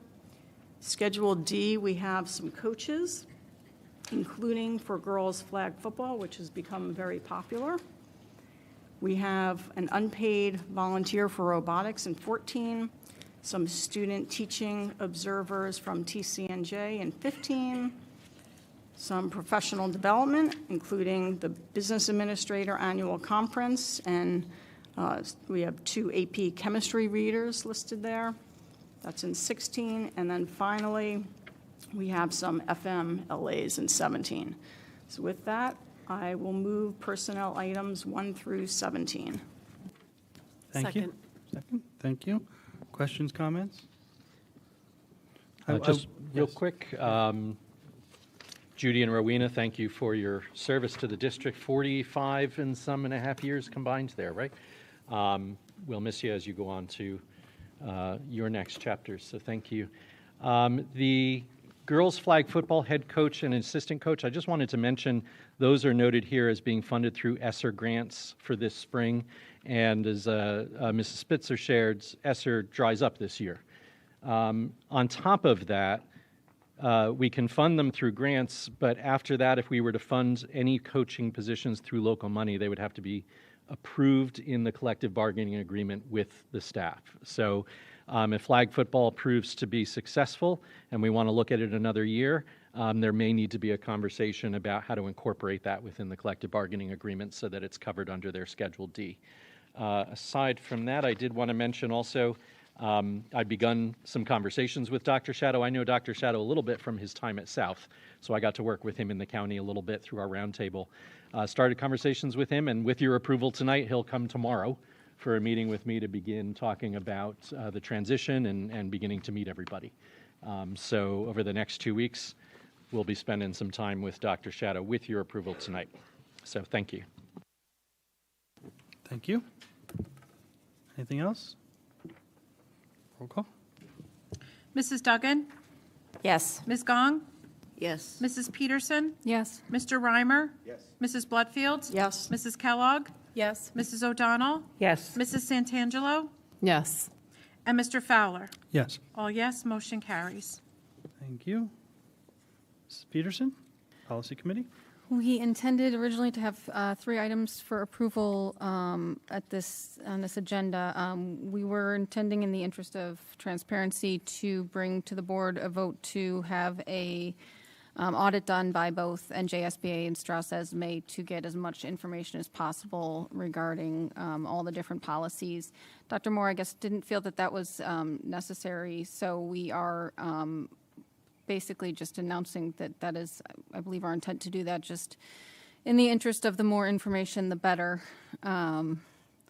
More sources of information, the better it is. We have one policy on for a first reading. This is an amendment of our nepotism policy, which it's got a proposed new policy. This is actually one that's a little confusing. There's a nepotism policy currently on our books, as well as a collective bargaining policy. At some point, it appears, because the collective bargaining policy was last updated in 2002, it appears that at some point that was folded into our current nepotism policy, but not ever abolished. This amendment to the policy brings us in line with the law and is a little bit more thorough for the use of, board members. Since bylaws are, for the general public, bylaws are the board's policy for our operating structure, and this is one we are required by law to have. So this one brings us in line with what we need right now, and then it'll be abolishing the 0176, which is the collective bargaining and contract approval, which has already been wrapped into the nepotism policy prior to this. So with that, I will move items number 1 and 2. Okay, thank you. Is there a second? Second.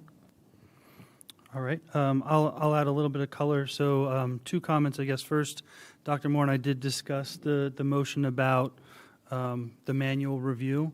And first of all, Strauss Esmes is already underway and almost done. So it'd be kind of repetitive to do a second vote of that. And because there's no cost to the district, they're both part of our contracts from both providers. There was no need to really do a motion, but it was good to at least discuss it so that everybody has transparency. The other thing that I'll highlight is if you read through the wording of the policy that we're putting up for revision, you'll see that it is a lot of wording from NJSBA, not from Strauss Esme. That's just because, as I understand it in conversation in committee, because we had exposure and availability of the wording of NJSBA's policy. We didn't have anything new from Strauss Esme, even though we recognize both of them have been updated recently. We took the wording from the most recent. So that's the purpose behind that. Any other questions or comments or thoughts in regards to these motions? Yes, I have comments. Please. I'm glad you said it was confusing, Mrs. Peterson. So you just heard a summary of what the policy committee has been working on at this month's meeting. I'm going to read from my notes because I want to just make sure I capture all of my points. So I'm a member of the policy committee. Mrs. Peterson is the chair. Mrs. Santangelo is a member. Mr. Fowler attends as the ex officio member because he's the board president. Dr. Moore's schedule conflicted with the date of the last meeting, so he couldn't attend. So in the spirit of transparency, I want to share some information about the work that we are trying to do along with some of my concerns. I exchanged several emails with Mrs. Peterson concerning the agenda and meeting minutes, so none of what follows should be a surprise to any of the committee members as they were copied on these emails. But first, I need to say this with all due respect. Mrs. Peterson is a policy geek. She loves this stuff. And Mrs. Santangelo is not far behind in that respect. In fact, Mrs. Santangelo reminded me that I should be better prepared before I attend these meetings. First, the committee has not yet agreed on a mission statement that outlines the purpose of this committee per Reg 0155. All of our standing committees have a statement that describes their purpose.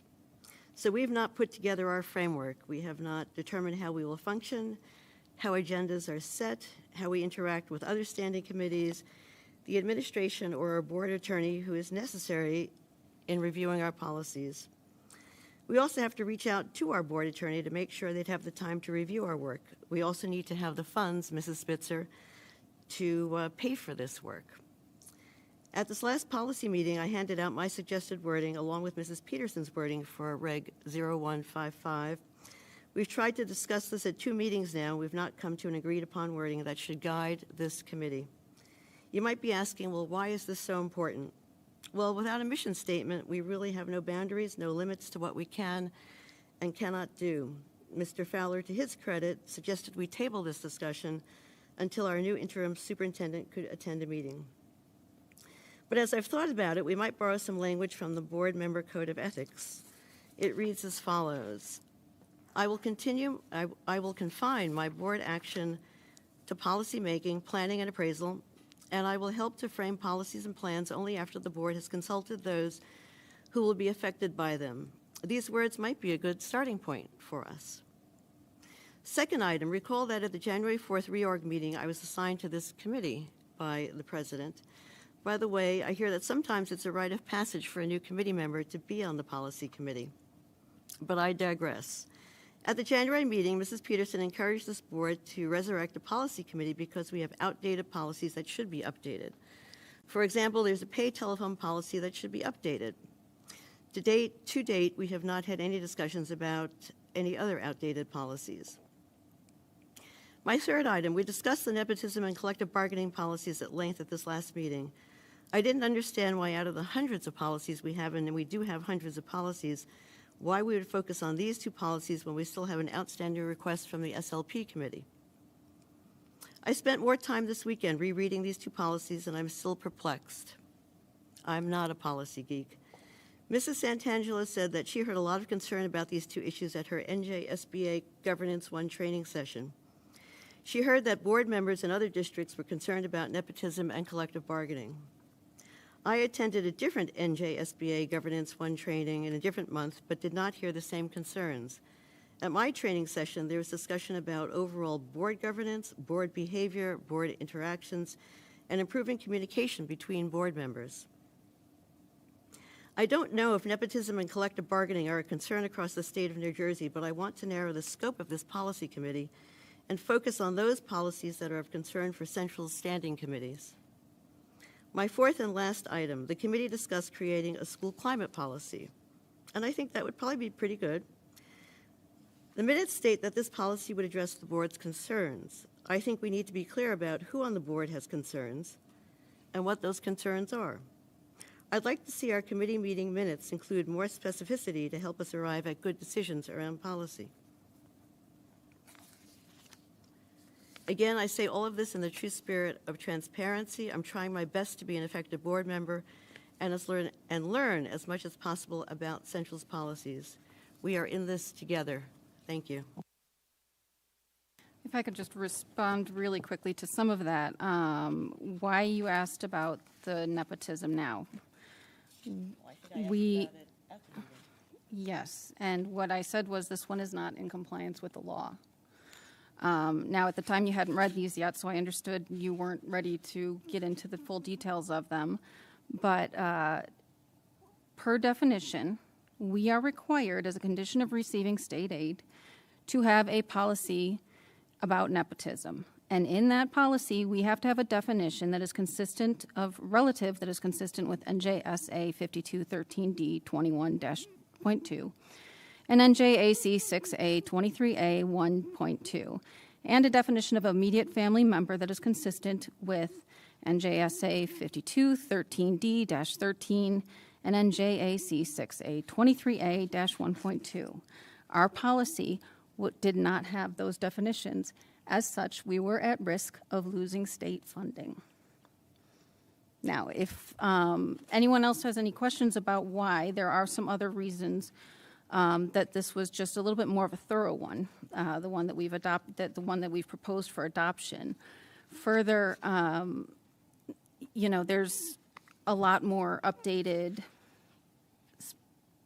advisory opinions from the School Ethics Commission for benefit of our board members and the future board members who sit on this board. So as far as why legally, that one, because we were at risk, because we did not have an updated policy. And because we already pay for NJSBA, even though they are not our policy vendor, We have to pay for them annually. We are mandated by law to pay for them. We have a wealth of resources available to us, and since it was there, might as well use it.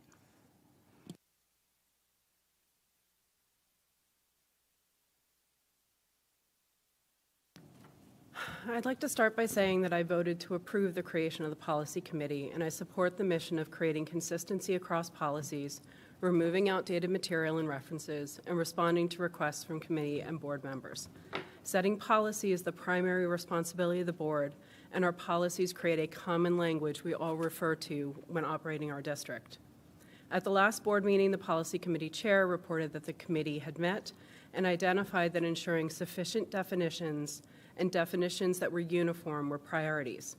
When I began reviewing the changes in Policy 0142.1 and realized that the text and citations had been copied and pasted word for word without even corrections to typos or grammatical errors from the New Jersey School Board sample policy site, I assumed that the policy language must be perfect and support the stated mission that there is sufficient definitions and that the definitions are uniform.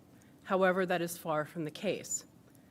The dictionary definition of nepotism, the title of the policy, is the act of granting advantage, privilege, or position to relatives and friends in an occupation or field.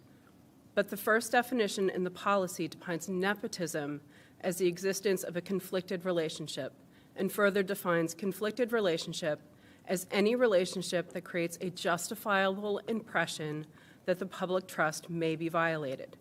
This definition conflates nepotism with conflict of interest. Further, the policy does not define or explain who determines what constitutes a justifiable impression or who would be responsible for raising or resolving those concerns. There are many additional inconsistencies within this policy. For example, the definition of nepotism specifically references only board members and the chief school administrator, but other sections of the policy use terms conflicted administrator, which could include the principal, vice principals, and other school administrators, or school official, which doesn't have an obvious meaning and isn't defined under the policy. The rewrite of the policy also fails to reference or supersede Policy 0163, or quorum, when discussing the doctrine of necessity, creating additional confusion. There are also references that are out of date or that have been withdrawn by the School Ethics Commission. The last definition on the list is other, which includes the language, any other personal or professional relationship that creates a justifiable impression that the public trust is being violated. This is similar to the definition of conflicted relationship, but expands to professional relationships and removes the word may. I'm concerned that this definition could prohibit the superintendent from recommending internal promotions because the superintendent, by definition, would have a professional relationship with anyone who works in the district. And with this policy in place, recommending that promotion could open the district to potential legal challenges or grievances. When I voted to approve establishing this committee, it was not my understanding that the committee would be authorized to unilaterally revise and combine policies. I believe beginning the work without reviewing the policy audits, having the administration involved, or receiving input from board counsel or the policy vendors is irresponsible. It appears that the committee made no effort to review the copy and pasted language or consider the impacts of this policy language on our district. This effort does not represent the diligence that the board members owe each other and the district, and it undermines any assertion that the members of this committee are qualified to undertake the effort of updating the policy manual. I move to table the first reading of Policy 0142.1 and Policy 0176, and I respectfully request that any future policy revisions that don't originate from a committee referral are reviewed by board counsel prior to being brought to the board for a first reading. I will second that motion to table.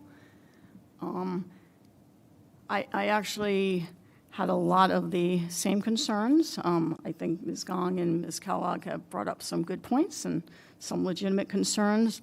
What I would like to talk about is my greatest concern is with process. I feel that we cannot gain the public's trust without having a transparent process. And right now, I feel like we have no process. I'm starting to feel a little bit like this committee is working by putting the cart before the horse. That the first step in any new committee should be to sit down and come up with your mission, come up with your functions and duties. And that is what we have for all of our other standing committees. If you look at, it's required under our policy. It's in there in our regulation. 0155 has a list of all the responsibilities of all the other standing committees. And in fact, you can see in that regulation that every other committee right now actually has the responsibility for recommending policy and action.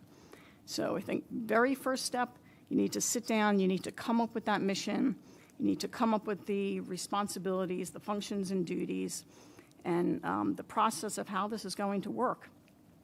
I actually felt like last month we were heading in the right direction when it was stated that the policy committee would focus on getting input from other committees and the administration to see what gets brought to them.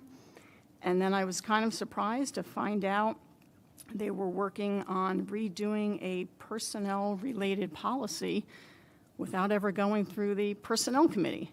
I mean, I'm the head of the personnel committee, and I did not know anything about this. It certainly did not originate in that committee. We have not heard any concerns. We had no discussions, and it seems like there was no administrative or legal input either. I don't think the policy committee can work in a vacuum, and that's sort of what it feels like is going on here. I think we need a transparent process to answer the following questions. I wrote down a whole bunch of questions that I think I would recommend you go back and next month that you work on coming up with your mission and answering these questions. First question, what is the purpose and goals of this committee? I think that's the very first question that needs to be answered. Who or what will determine which policies are being reviewed? How will you get appropriate input from other committees, administrators, and our attorney? Should the policy committee recommend policies for other committees to look at, or vice versa? Why are certain policies being reviewed? What is the rationale and issue or concern that was brought to the committee's attention? So sort of the who, what, where, why, when, without maybe the where and the when. But there's a lot of questions that need to be answered. And I feel that until those questions are answered, until the regulations are updated and we have a clear process, we should not be voting on anything out of this committee. All right, thank you. I guess I'll add comment that I'm really glad that my feelings and my response to Dr. Charney 2 months ago are coming to fruition, that it takes 9 people to vote something in at this board. And it can't be done unilaterally. It can't be done through a minority of people working in a committee. It comes to this table. It gets flushed out if there's disagreement. Things get tabled, and they get addressed appropriately. I feel this is the good checks and balances of a board like this, and I'm happy that these discussions are being brought to the table and being worked out.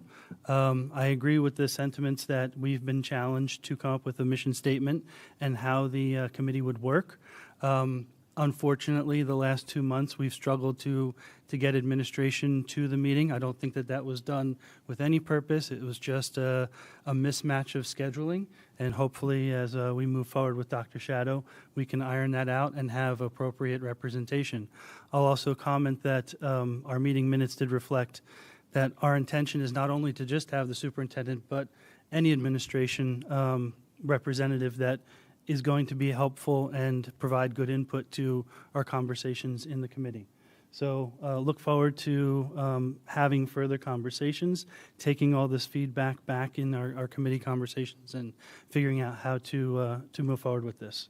So I've heard that we've had a motion and a second to table. Do we need to we need to go to vote on tabling, correct? All right, can we do a roll call vote on that one, please? This is specifically to table. To table. The 2 first reads. Correct. Mrs. Blutfeld? Yes. Mrs. Kellogg? Yes. Mrs. Santangelo? No. Mr. Reimer? Yes. Mrs. O'Donnell? Yes. Mrs. Peterson? No.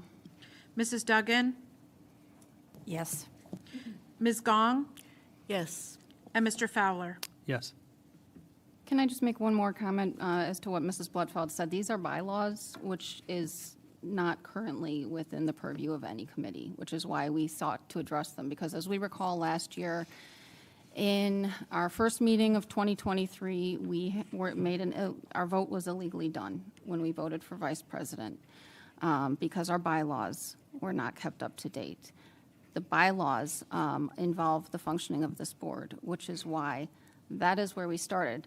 And we discussed much of this at length in the committee. It's unfortunately that Mrs. Gong doesn't recall much of this conversation. We discussed that. We discussed doing the bylaw. I'm really thrilled that everybody is reading the policies. That's a great shift in this board. But I would love to see everybody building some bridges and trying to maybe have a little bit of faith and take away their personal animus just a little bit. All right, so with that, let's move on to additional business. Any other committee reports or liaison reports? Please.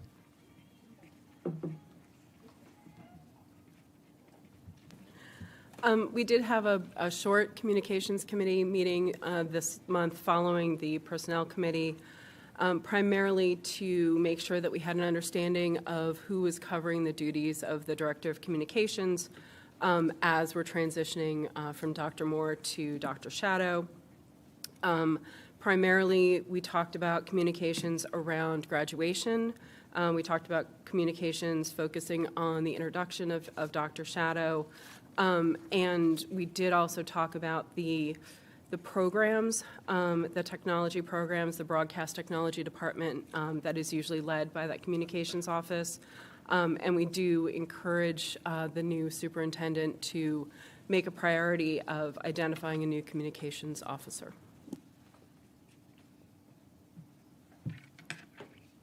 Anything else? I guess I'll give one bit of transparency from our operations transportation conversations. As I've actually reported as of chair of that committee last year, there's been ongoing conversations with the Joint Transportation Committee, JTC, with Flemington Raritan on its structure moving forward. Throughout much of last year, we all collectively looked at the bylaws in that committee and how we could rewrite those bylaws to be more efficient for the committee to be moving forward, working better. I'll remind everybody that that was originally established in '95, and the bylaws and the contract for the JTC have not really been revised, hardly at all, since '95. So it's great news that it stood such a test of time. After going through a good number of conversations and reworking of bylaws, we presented it to the JTC Council, and we received some guidance back from our lawyer that we're working under an antiquated model. And the model really is something that was a good idea back in '95, but since has been replaced with a shared service model, which is more akin to what we have with Delaware Township and East Amwell, where there's a provider and a recipient of the services. And he suggested that really instead of rewriting the bylaws for the standing JTC, that it be restructured to a full shared services model where there's one group running the service and everybody else is essentially customers of that service. We've been kicking around that conversation in JTC on and off for the last couple of months. Between that and, again, going back to Mrs. Spitzer's very thorough review of the need to manage our budget and seeing that we were challenged to forecast the budget with a lot of confidence because of some of the changes we've seen as a result of the non-shared service structure of the JTC today. Hunterdon Central Board had a good conversation last month, and we presented to our Flemington Raritan counterparts on the JTC that we would like to formally begin conversations to restructure the JTC to a pure shared services model. We feel pretty confident that that's going to give us a better ability to manage the forecast of budgets and costs going forward for Hunterdon Central, and we feel that it'll be very minimal, if any, ongoing change to the cost of running business for each of the schools. It really just allows us to really have a better insight and control into the forward-looking financial spend. So we started that conversation with our Flemington Raritan counterparts at the last JTC meeting.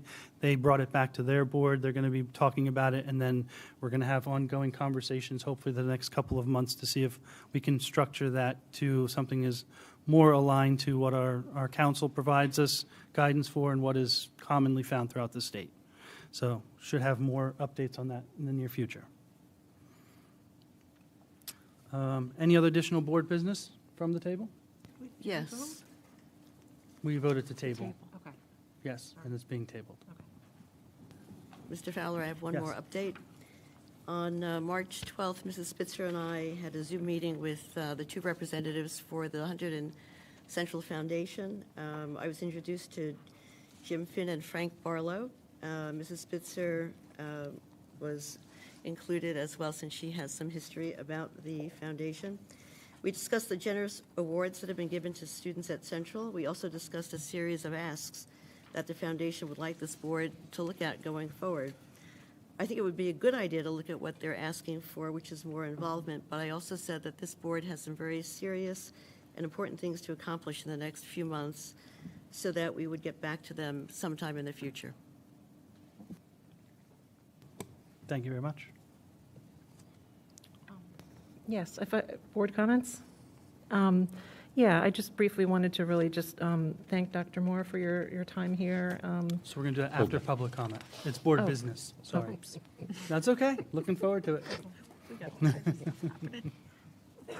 Any other board business? Did Red meet? Did Red meet? If not, no, we did not meet yet. All right, with that, we are going to open up to our next open session of public comment.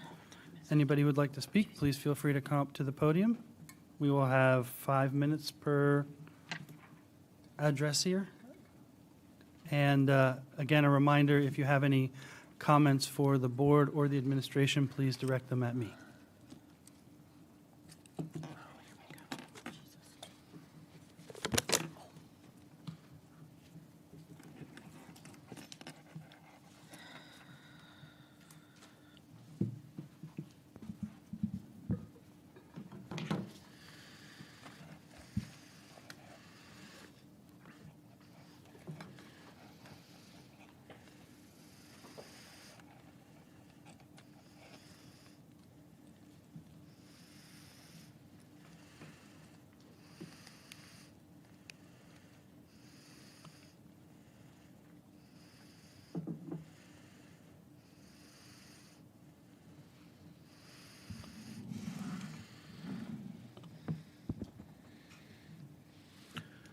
Good evening. My name is Jim Vargas, resident of Monmouth Beach, long-term resident of Raritan. It's funny, over the weekend I was thinking about this talk here. I had a song that I really like. It's by Sting. It's called It's a New Day, and that's what I see that is facing you here right now. You've been a couple months in here as a board. You got a new board that's balanced, and you have a new superintendent come in. You can kind of do what needs to be done in the world. So with all the work I've been doing at different boards, with the work I've been doing with the legislature all this week, I had some thoughts that I wanted to share with you that you may want to carry forward. Number one, clean up the past. There's a couple of things that need to be hung up there. One of them, again, is the Pagano incident. If you're not going to publish a full report on it, at least put a summary and have a good idea of how you're going to manage it, how you face the things, what's allowed, and what the ramifications are for acting out, those type of things. And number two, I bring up this one a lot, is on Paul Tanko, right? Paul, I understand there's an issue that goes on that has to be run by the board. That's good. But when the letter came in that said he put people in danger, he did not. That's just an assault on character. It's what woke and left people do, and it's just wrong to do. So if you can fix that, that would be great. Number two, be fair in your decisions, okay? Both Mrs. O'Donnell and Mrs. Lapine made statements that were offensive to people, right? Some people said this, some people said that.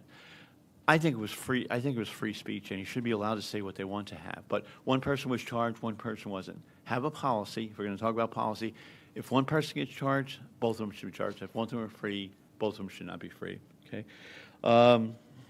I've picked up in the past when I've been working on here, your teachers are afraid of you. Okay, you're afraid of the administration, they're afraid of speaking their word. Go fix that. Make sure that people feel free to share their opinions.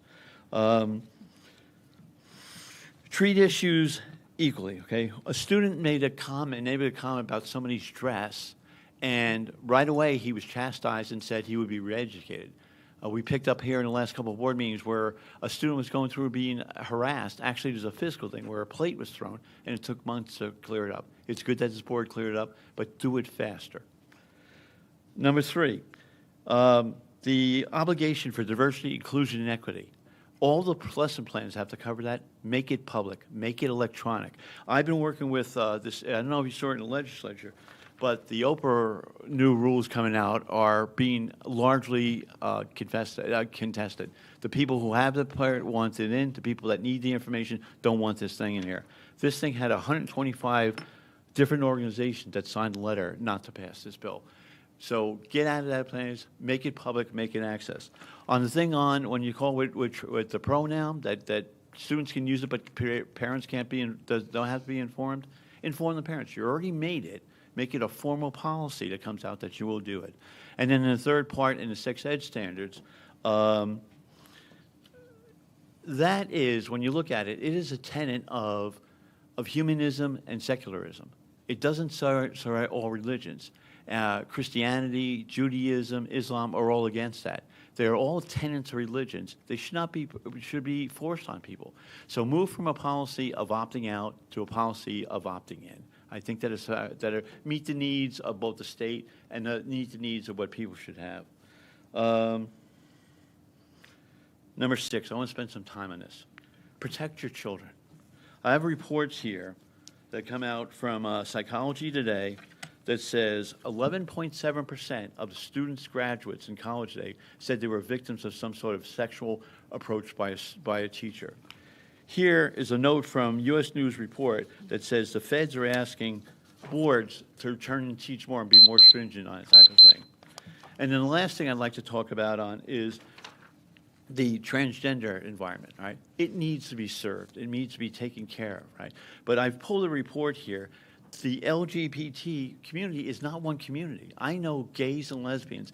They are very conservative. They have a view of family. They have different, they don't have the same issues that people have. Bisexuality is a way of living your life. When I looked on here, here's a report from the survey that comes out and says the population of transvestite is 1.0%. They came up and they called me cisgender. 49% of cisgenders are female, 47% are males. It's only 1%, and we're driving our efforts on 1%. They should be taken care of, they should be addressed, but not overwhelm what we're doing. And the cause in that, and the last thing, I know I may run over a half second, but it was a tragedy that a young woman committed suicide. I have a niece that is transgender, and we always felt that she was going to commit suicide. We supported her. She went through all the changes. She got everything she was, but it didn't fix her problem. She now is addressing her mental health issues, and she's getting better. But it's not the issue of what to do in sexuality. There's a mental health issue there. Address the mental health issue, and then work with sexuality. But keep focusing on those type of things. Thank you for your time. Thank you.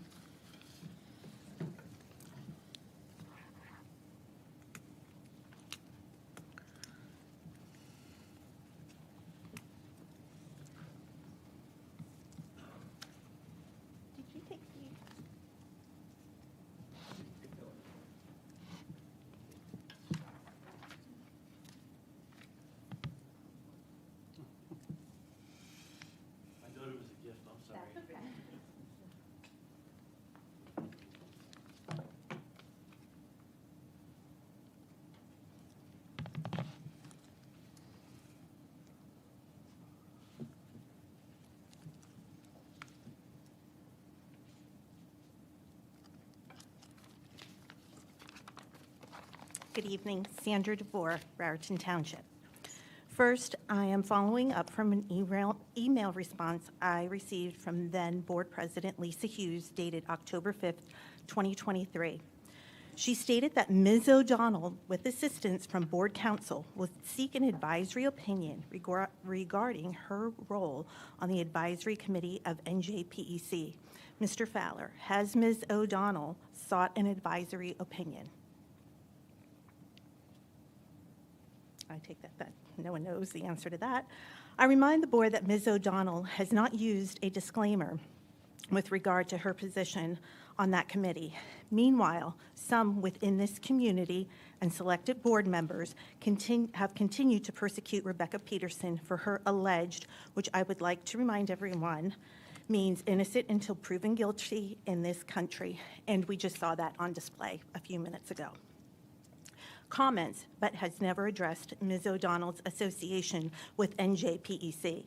We continue to hear about NJ Project being a quote-unquote hate group. However, they don't address the statements made on the NJPEC website. And here are some of the comments. As right-wing extremists continue to gain seats on our school boards, they are attacking our teachers, librarians, and administrators, forcing hardworking, qualified educators to resign. They are attacking our children's education with hate, intolerance, and racial bias, attempting to whitewash American history and ban award-winning books in sewing division and pain in our communities. Second, at the previous Board of Ed meeting, Ms. Hoff spoke about Next Benedict being beaten by 3 students and dying from those injuries. This past week, the coroner's report dispelled Ms. Hoff's statement. The teenager's death was ruled a suicide by overdosing on fluoxetine, an antidepressant, and diphenhydramine, an antihistamine. Loss of life is tragic and should not be used to fuel a personal narrative. This needs to stop. In fact, the CDC published guidelines on how not to discuss suicide, which includes the method of the suicide, personal details, oversimplifying or speculate the reason for the suicide, sensationalize details, overstate suicide as an epidemic. I highly encourage all that are doing this to read these guidelines and hope you realize how irresponsible and dangerous this can be on our youth. We do not want this to become our social contagion. During the last meeting, Ms. Bocage warned against speaking on this matter before all the facts were presented. She reminded us that just because you may not agree with what someone is saying, it does not constitute misinformation. Will Ms. Hoff and others who spoke about this tragedy retract their comments and acknowledge their misinformation? After all, Ms. Hoff talks about kindness in her speeches and how we should be kind to one another. She even wears it on her shirt. My question to you is, are baseless accusations kind? Ms. Hoff went on to say that we should prevent this type of tragedy. If so, I would like to remind everyone that the only student in the last 3 years, and maybe in the history of the school, that has been attacked for standing up for her beliefs was a white Catholic female standing for the right to life. Why isn't this talked about? Why doesn't this count? Is it because the student doesn't fall in line with Ms. Hobbs' narrative? We have many students at Central who have firmly held religious beliefs, including Central's Christian Club. So is it okay for them to be attacked? Should we not be concerned about their safety and inclusion as well? And lastly, I would like to quote a very wise man who said, "We need less of more," and thankfully, Hunterdon Central is finally seeing that come to fruition. Thank you. Ms. DeVore, please don't take my lack of an answer as me ignoring your question. I'll only answer questions that I know I can answer with a ton of certainty and clarity. We'll take that question back to the administration and get back to you. Just clarifying, that's all.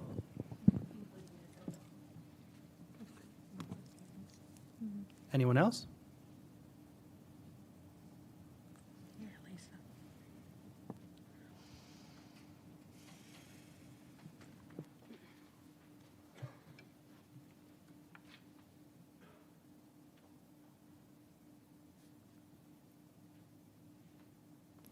Please make sure you state your name and where you're from. I'm joking. I'll be sure to do that. Lisa Hughes, Reddington Township. I'm a parent of a current student, parent of a 2022 grad, sat on this board for 6 years, last 2 as president. It's my pleasure to be here tonight. I'm here simply for one reason, and that's to thank Dr. Moore for all that he has done for this district for the past 7 years. I worked very closely with him my entire 6 years on the board, and I saw nothing but tireless efforts on his part to make this a better place for our students, and that's what the focus should always be on. And he always kept the focus on our students. I said that in my last meeting, and I'll reiterate it here again. As a parent, I personally witnessed the improvements in the school district over the past 7 years and the change in culture to a kinder, more supportive, inclusive place. So I just want Dr. Moore to know you're leaving this place better than when you came here. Thank you for all you've done. I wish you the best in the next stage of your career. And to Dr. Shadow, I know he's not here tonight, but we welcome him. We wish him the best of luck.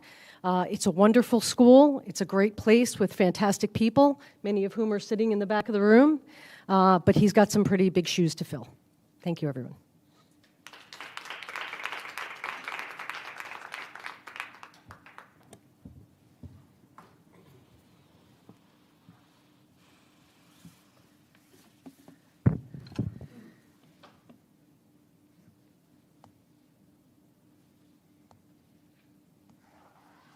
Hi, my name is Wendy Byer. I'm from Reddington, and I provided the music a little earlier, and I apologize for that. I'm here for one reason. Also, I am a parent of a current student, and I'm a parent of a student that graduated a few years back. I have never been more proud of a school. I am so thrilled that we have been blessed with Dr. Moore for the entire time that both of my children were here. They both are well-adjusted. They are balanced. They've had the best possible high school experience, and my daughter extremely well prepared for college. They were safe, they were comfortable, they felt just a beautiful, beautiful experience. I love this school. I'm a very active parent in this school. I enjoy being part and seeing everybody here. Dr. Moore, I was heartbroken to hear you leave, but I am thrilled that you have an opportunity to do something wonderful because you did wonderful things here. Thank you very much and good luck, and thank you all, and good luck with your new thing, and sorry about the music. Thank you.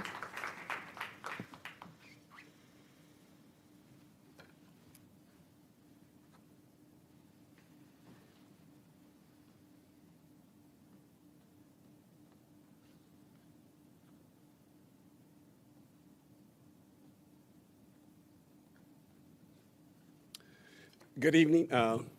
I do want to also stand up and say to Dr. Moore, we wish you all the best. You have been an enjoyable superintendent to work with. I represent a 2023 graduate of Central who's doing very well at Seton Hall. You all prepared him so very well academically as well as on the athletic fields.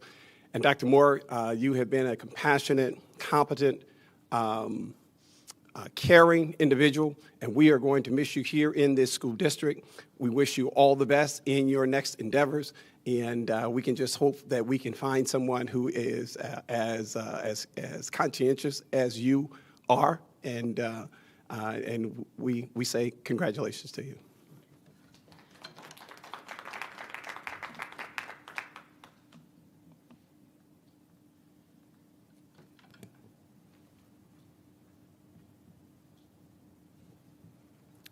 Anyone else? Seeing none, we will close public session and open board comments. So now? Sure, go ahead. I just want to echo the really thoughtful comments at the podium tonight for Jeff Moore, because Dr. Moore, what you brought to this school has just reaffirmed my faith in public education. I remember a meeting, one of my first meetings, and I walked to my car with Lisa Hughes, and hearing you talk about emotional health and relationships for students with faculty and teachers and staff and employees and meaningful experiences. And I actually said to Lisa on the way to my car, I was like, is this real? Because that had not been my experience for any of my kids in school. So you absolutely leave this district better than when you arrived. And I'm sad and mad, and I'm happy for you. Thank you.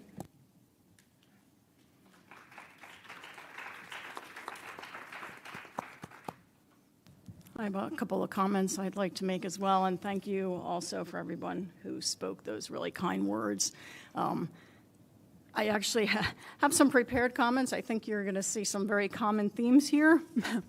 Back in January, when I reluctantly made a motion to accept Dr. Moore's retirement, I mentioned that despite all the challenges he faced over the past 7 years, I felt that Central was in a much better place now than when it was 7 years ago. What I didn't mention then is that I am the only current board member who was here in the pre-Dr. Moore days who was able to witness the positive transformation of the school. And I didn't just witness this as a board member. I also saw the transformation through the lens of a parent. I have 3 children who graduated Hunterdon Central.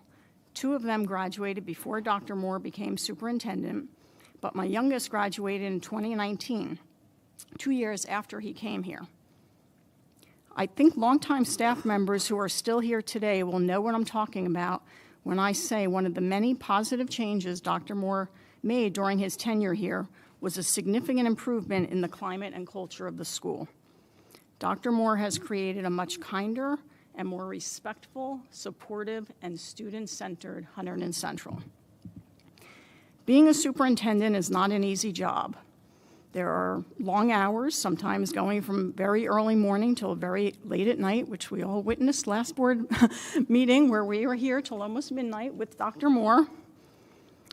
But it's also a job where you can't possibly please everyone. You just can't. Dr. Moore, though, has put his heart and soul into this job because he cares about Hunterdon Central.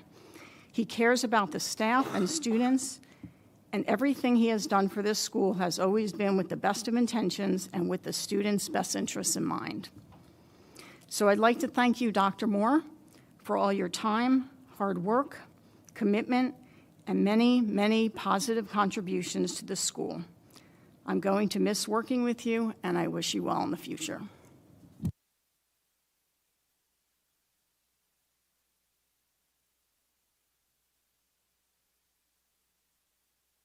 I'd just like to add my personal thanks. Joining the school board was a huge leap. Coming in the middle of COVID and not having any idea what I was doing.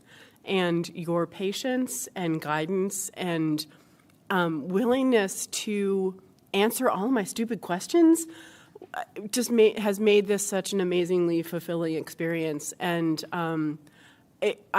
all of the work that we've been able to do together over the last 3 years is going to be one of the things that I will remember as a really proud time in my life. So thank you.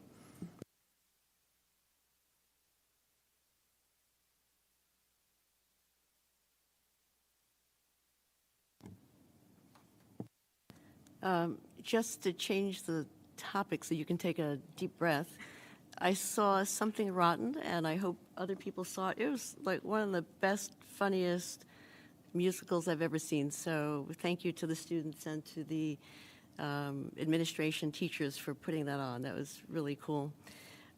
This is my 75th day as a board member on this board.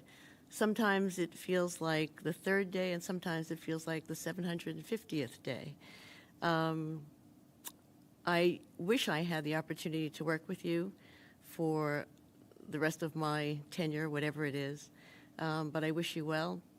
Good luck to you. And, I wish I was sitting up in Bimaranek. Good luck. Anyone else? All right, I don't usually prepare words. I usually speak off the cuff. But I figured, what the heck, I'll type things up. I guess I'll be always transparent. We have not always seen eye to eye.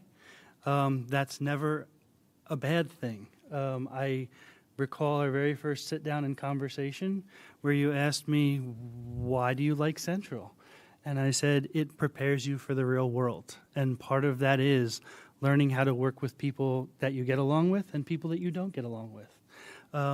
So as you prepare to leave your position as superintendent of our school district, I want to express my heartfelt gratitude for your leadership and dedication. You've been an inspiration, especially during the challenging times of the COVID-19 pandemic. Even though I wasn't on the board, I was watching.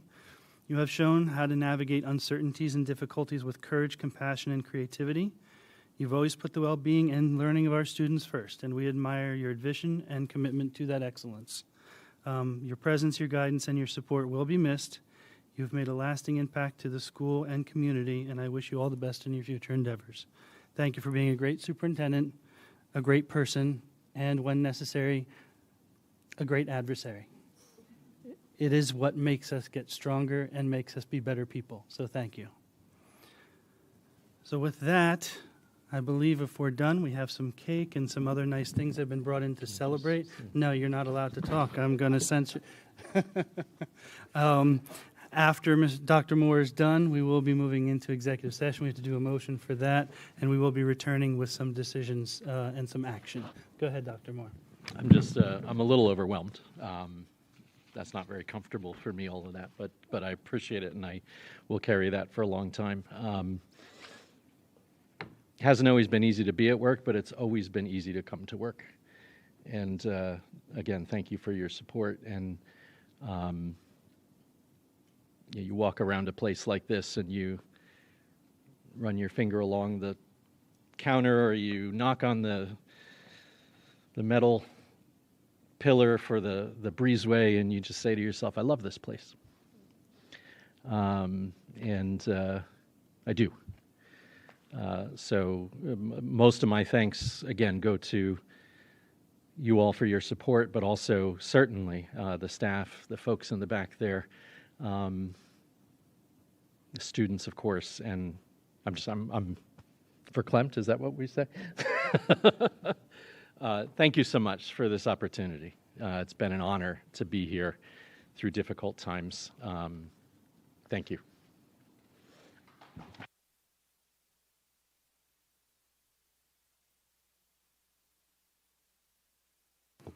So with that, I'll make a motion for a 10 to 15-minute break for cake and cookies, and then moving into an executive session where we will come out of with action. All in favor? Any abstentions? Any noes?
now I am.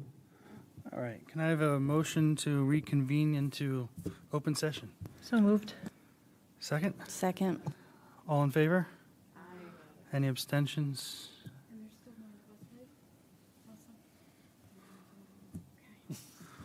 All right. So I have a motion regarding the superintendent search provider. I'm going to make a motion, move to approve the following resolution effective March 18th, 2024. Whereas NJSA 18A:18A-5A1 and Chapter 440 of the laws of 1990 specifically exempt professional service contracts from competitive bids, and whereas the district has received, where applicable, political contribution disclosure forms 10 days prior to contract award pursuant to Chapter 271 of the laws of 2005, now therefore be it resolved that the board secretary is authorized to execute a contract with HYA Corporation to perform superintendent search services in an amount not to exceed $31,270 as outlined in tonight's presentation. Anybody like to second that motion? Second. Thank you. Any conversation about it? Hearing none, can I have a roll call vote, please, Mrs. Pisser? Mrs. Peterson? Yes. Mrs. Kellogg? Yes. Mrs. Duggan? Yes. Mrs. Bluntfield? Yes. Mrs. O'Donnell? Yes. Mr. Reimer? Yes. Ms. Gong? Yes. Mrs. Santangelo? Yes. And Mr. Fowler? Yes. All yes, motion carries. Okay, anything further from the board? Seeing nothing, can I have a motion to close tonight's meeting? Second? Second. All in favor? Aye. Any noes? Any abstentions? Have a good night.